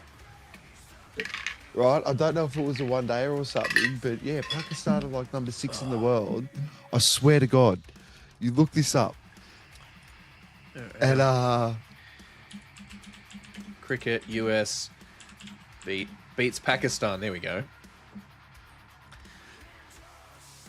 US. Okay, hang on. US men's cricket national team delivered a stunning blow to heavyweight Pakistan in Texas at the T20 World Championship that went into the equivalent of an extra innings. Match group stage of the tournament. US was co-hosting. Okay. That's... Yeah, it's crazy. There you go. Holy shit. Okay. Yeah. That's wild, dude. Yeah, dude. Yeah. But I think you know what I think that probably would have stuffed them. It might have been probably. Is Texas very like high up? No. So, no, it's No, not. I don't think so. Okay. I don't want to say. Yeah, I wanted to just try and play devil's advocate. For But I mean, you know, it's the same with any sport, right? No, like good on 'em. Any sport on any given day, any team has the chance to win, right? Yeah, that's it. That's it. These That's things, true. these things happen That's true. sometimes, you know, like That's true. the team that I wonder everyone what the expects to win wicket would have been like. the team that everyone expects to win in the World Cup doesn't, you know, World Cup games don't always win. Sometimes you get upsets. Sometimes you get dark horses getting through. It's the same with everything else. Like, yeah, okay, we might look at the fact that Australia and New Zealand and South Africa and England and India and Pakistan have these legendary cricket teams that at various times have been the kings of the game, you know, over the decades. The US plays this stuff as well sometimes. The West Indies team as well. Like, how can I forget the West Indies team? Like, Well, yeah, that's the thing. Like, I missed those games. Like, I feel like there used to be a lot more cricket played back in the day, like with those one days with the West Indies and Sri Lanka and Pakistan and stuff like that. We don't. I don't like. Obviously, there's probably reasons for that. I don't know, but yeah. well, I think it's just there's so much more content being pushed out there now. It gets drowned out a little bit. It's still happening. 2020, man. It's still happening. 2020 is just taken over the whole thing, especially when you have a look at the Indian Premier League. Yeah. For the 2020, I mean, you know, and the billions of dollars in that. Yeah, the T20 version of the game does. It generates so much. It does have an cash. appeal. It does have an appeal. Does. It's much more marketable. It's less of a. You're not there the whole day, you know. Now or it's if it's 4 a test, hours. It's so much easier. if it's a to test, digest. you're not there for like 5 days in a row. It's, you know, but And then the thing could be over in 3, and you buy it for day 5. That's it. It's much more palatable to the people that are used to, you know, football, NRL, you know, even in the US, people that are used to like a hockey game or a, you know, whatever, like they're used to spending like a half a day there, right? Yeah. That's, you know, Well, because works for it them. kind but- of puts everything in the. It's like the perfect thing of putting baseball and cricket in the same. and it's sort of and it's format. all aggression. It's Because all it for- aggression. because it forces you to swing so far, Yeah. like all the time. You Tell play you what- silly shots. And, Tell you what, yeah, it makes it knowing my interesting. luck, I'll go to Lords and they'll get on TV when I get clocked in the fucking head by a ball that I'm not paying attention Nah, to. just catch it. Just catch it. No. See, I won't even That's see it. that it's coming. I'll be watching the game. I'll be talking to someone. I won't notice it's coming my way, and then all of a sudden it'll like crack me in the fucking forehead or some shit. That'll be my luck. I guarantee you. Like, I don't know.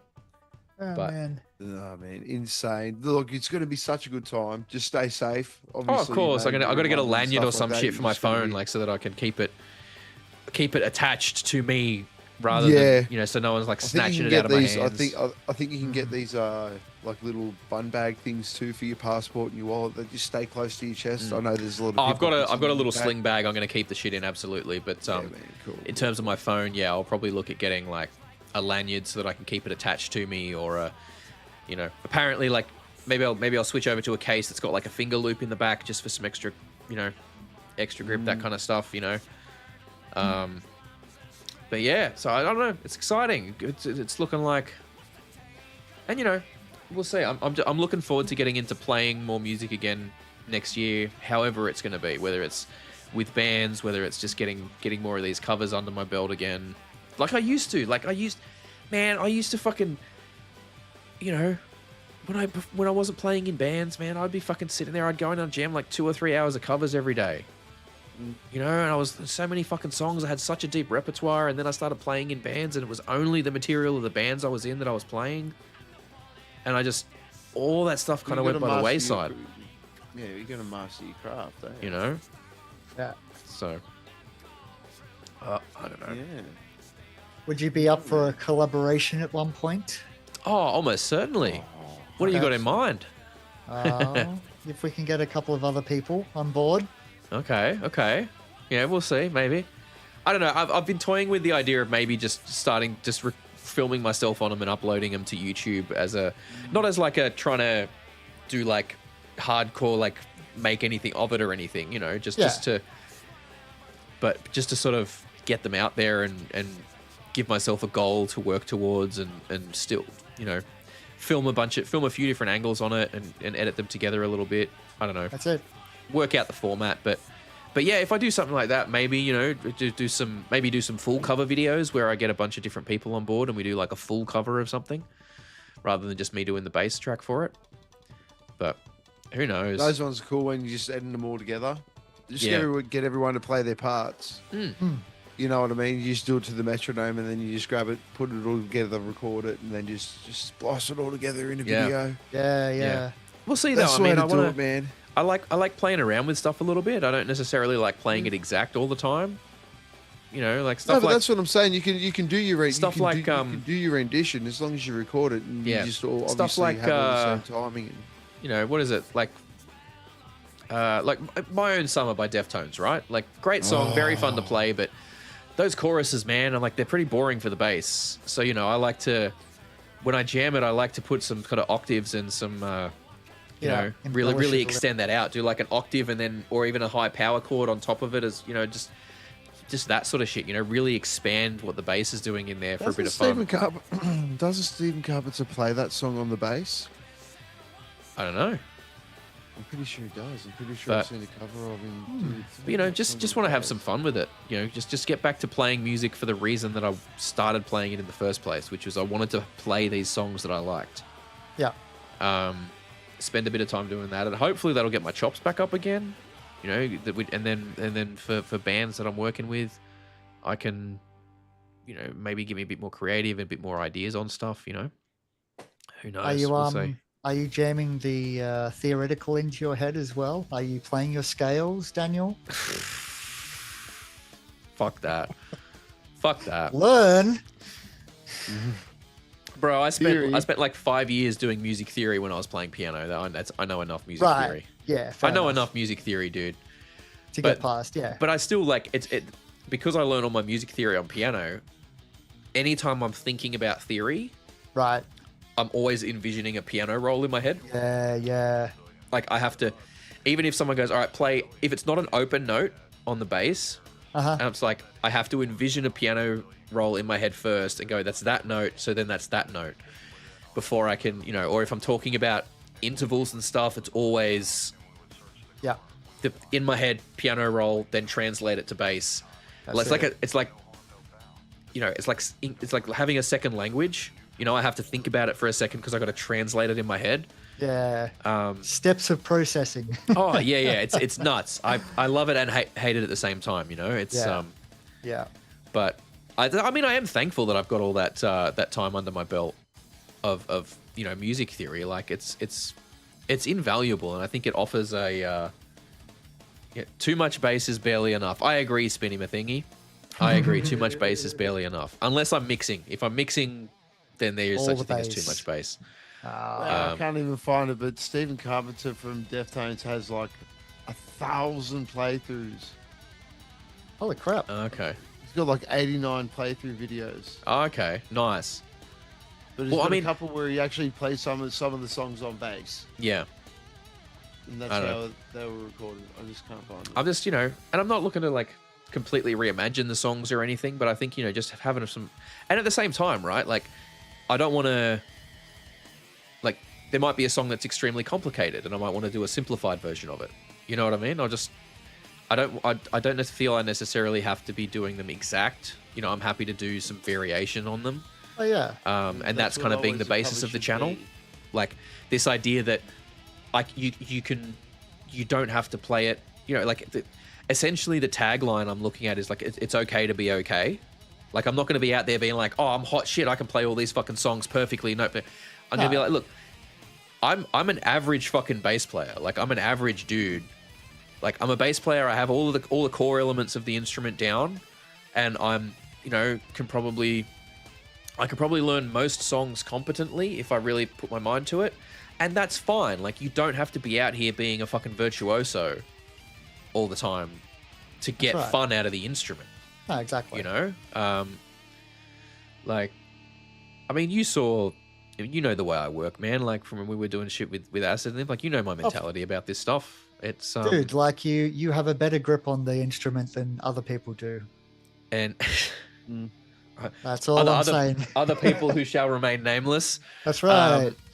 But no, man. Like, legitimately, I think that this idea that some people get in their head about performing music and doing their instrument, that you've got to be, you know, you have to somehow be like perfect, or you have to be better than most people to really have fun with it. And I'm like, just play the shit you want to play because you like playing it. I think also another measure is, you know, are you a better player this week than you were last week? Especially with, that's, you know, some of the damaging stuff. I go back and I'm like, well, I used to play that song this way. I kind of half-assed a little bit, but now I'm actually like playing the rhythm, and from that, it's a personal development, but it also helps the bandmates because they can lock in a little bit tighter because I'm playing the rhythms a little bit more truer to how they were played as well. So, you know, there's a couple of levels there. Yeah, getting the chops up is a big part of this. Like, I want to be, you know, doing that stuff to just really, like, just have that workout, you know? And given that, because I'll be honest, like, with the channel, like, my Saturday mornings were all my editing and uploading and doing all the fucking the blurbs on the videos and everything, and getting the links and doing the thumbnails and all of that shit, scheduling the social media posts. Like, that was my Saturday mornings every fucking week for you know, since I kind of took over handling that stuff. And you know, it's like, it's so I've all of a sudden I've got, like, on top of the time we've spent filming, I've now got that time back, because we were doing, like, between filming and all the editing and uploading, that was like a full 8-hour workday. Wow. You know, every single week. For you. You know, and like, okay, it was ultimately to get, you know, for the channel, for that cause, for that project, you know, to get to nearly that 5,000.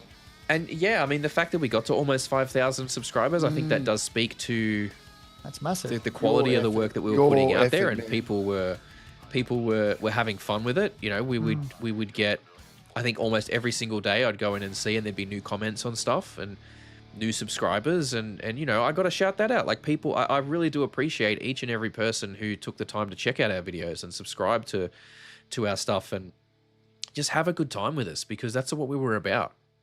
You know, like, I think we always tried to put a positive spin on how we approached everything. We made a point of not putting out a lot of, especially with our reaction videos, we made a point not to release negative reaction videos.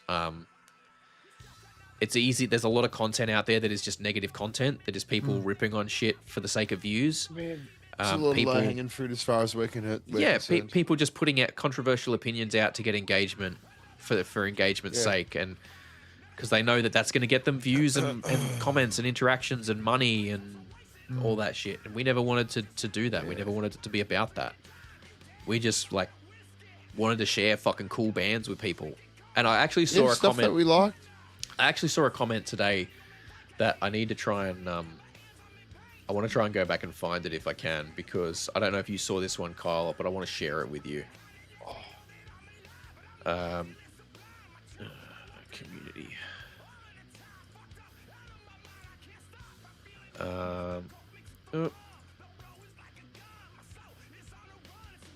Where is it? There we go. Okay, so someone commented on our the T-Rex autopsy podcast episode that we did recently. Oh, okay. And they're like, thanks for the years of awesome podcasts and videos. I discovered a lot of rad bands because of this show. Oh, yeah. Oh, So- see, that makes me happy. I'm going to give That's a shout out to the Mr. Drunk Monkey for that one. You're an absolute legend. man. Thank you so much. Thank you so much. And just everyone who's watched and been involved, you know. Yeah, because, and watching right now, because it's and about watching 6 right years. now. Yeah. Like, we rocking around the world with you guys. Yeah, thank Mr. Spinny Thingy. Thank you, man. Like, we had a lot of fun doing that series, and I think we really, because we always knew, you know that heavy metal is kind of everywhere, right? But until you go and look at what is happening in some of these countries, you don't necessarily know exactly what's going on there. Like some of these countries, there's you can count the number of heavy metal bands in the countries on your fucking fingers, you know? And we were checking out some of these fucking bands from these countries, which is crazy. What was it? What was the one? There was one fucking metal band. Ethiopia, was it? No, I was the Falkland Islands. Yes. Because then the guy had moved to the UK. But the Falkland Islands, there's one heavy metal band. And granted, this is like what's registered on the Heavy Metal Archives. So it's not always... It's still, it's pretty interesting in that sense that only one band's put their thing up on the Heavy Metal Archive. Like one heavy metal band from the Falkland Islands. Okay, the fact that we were able to do that shit is like, that's wild, you know? And we turned some of those some of those reactions into interviews. Like Scopus Magnus was a hilarious one. Like those guys were great. Sniper themed metal. You know, getting a chat with those dudes. And I will say I'm a little bit disappointed that we weren't able to tee up something with 10,000 Square Kilometers of Time, that German band we came across. Those guys seemed like they'd be pretty cool. But like, they were really good. You know, I think it was through a connection with one of those we got to chat with Earthbong. Yeah, Earthbong, those who were really guys cool were and fucking cool, man. When I got to meet them in Sydney, they were so cool. Yeah, they toured out. They were touring out here, so we had them on the podcast, and they were like were they German? Yes. Yeah, German stoner metal band. Yeah. And they were about to come out and do a tour of Australia, so we fucking had them on and got to chat with them, which was crazy. And they didn't play Brisbane, unfortunately, so I couldn't go to a show. But Kyle got out to the Sydney show and met them and got a T-shirt for me, which was great. And Crude Lady, thank you for everything you've done for us all. Passions are many, helping you. Someone chopping onions. Piss off. No one, ain't nobody crying over the channel ending. Nah, man. But no, thank you. Not me. Seriously, everybody who's been a part of this journey, every band that we've had on about the red eyes I got, geez, chopping onions. every band that we've had on to interview, like every band that has sent us anything for reactions, every band that let us react to their shit and didn't like copyright strike the fucking videos to hell. You know, every promoter that's had us tee up something for a show, every promoter and band that's let us come out to shows and stick our cameras in their fucking faces.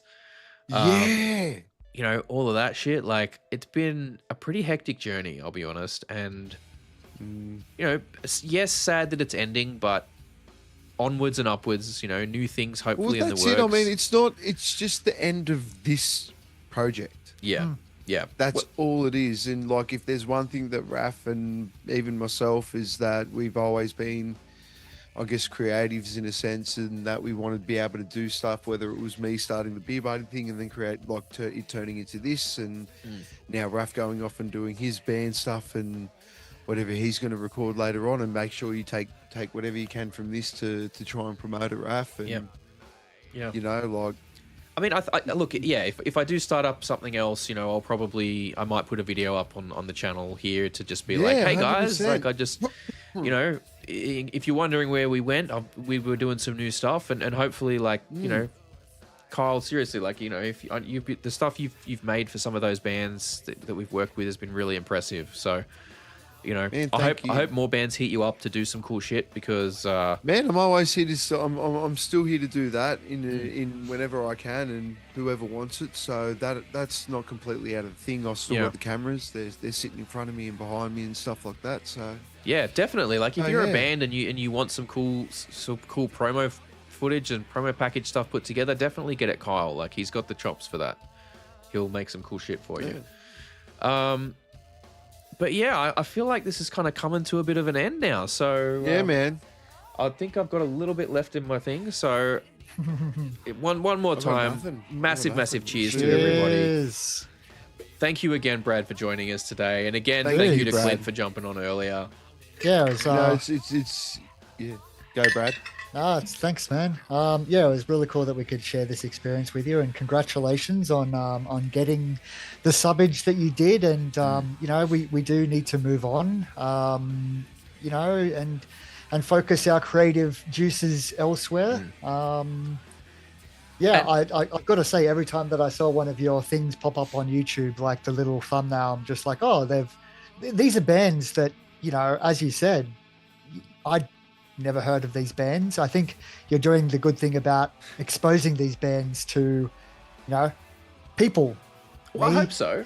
I like genuinely, like we're going to keep everything up. So there's going to be playlists there. Yeah, man. The channel's not. If you're ever feeling like, hey, you know, I want to find some cool shit that you know, that I maybe haven't heard before, you can dive back through those playlists. Like there will be. Sure. They will be there. We've got almost 50 episodes of Rockin' Around the World there, and you can find amazing bands from all corners of the planet. The only fucking continent that we haven't reacted to a band from is Antarctica. I knew you were going to say that.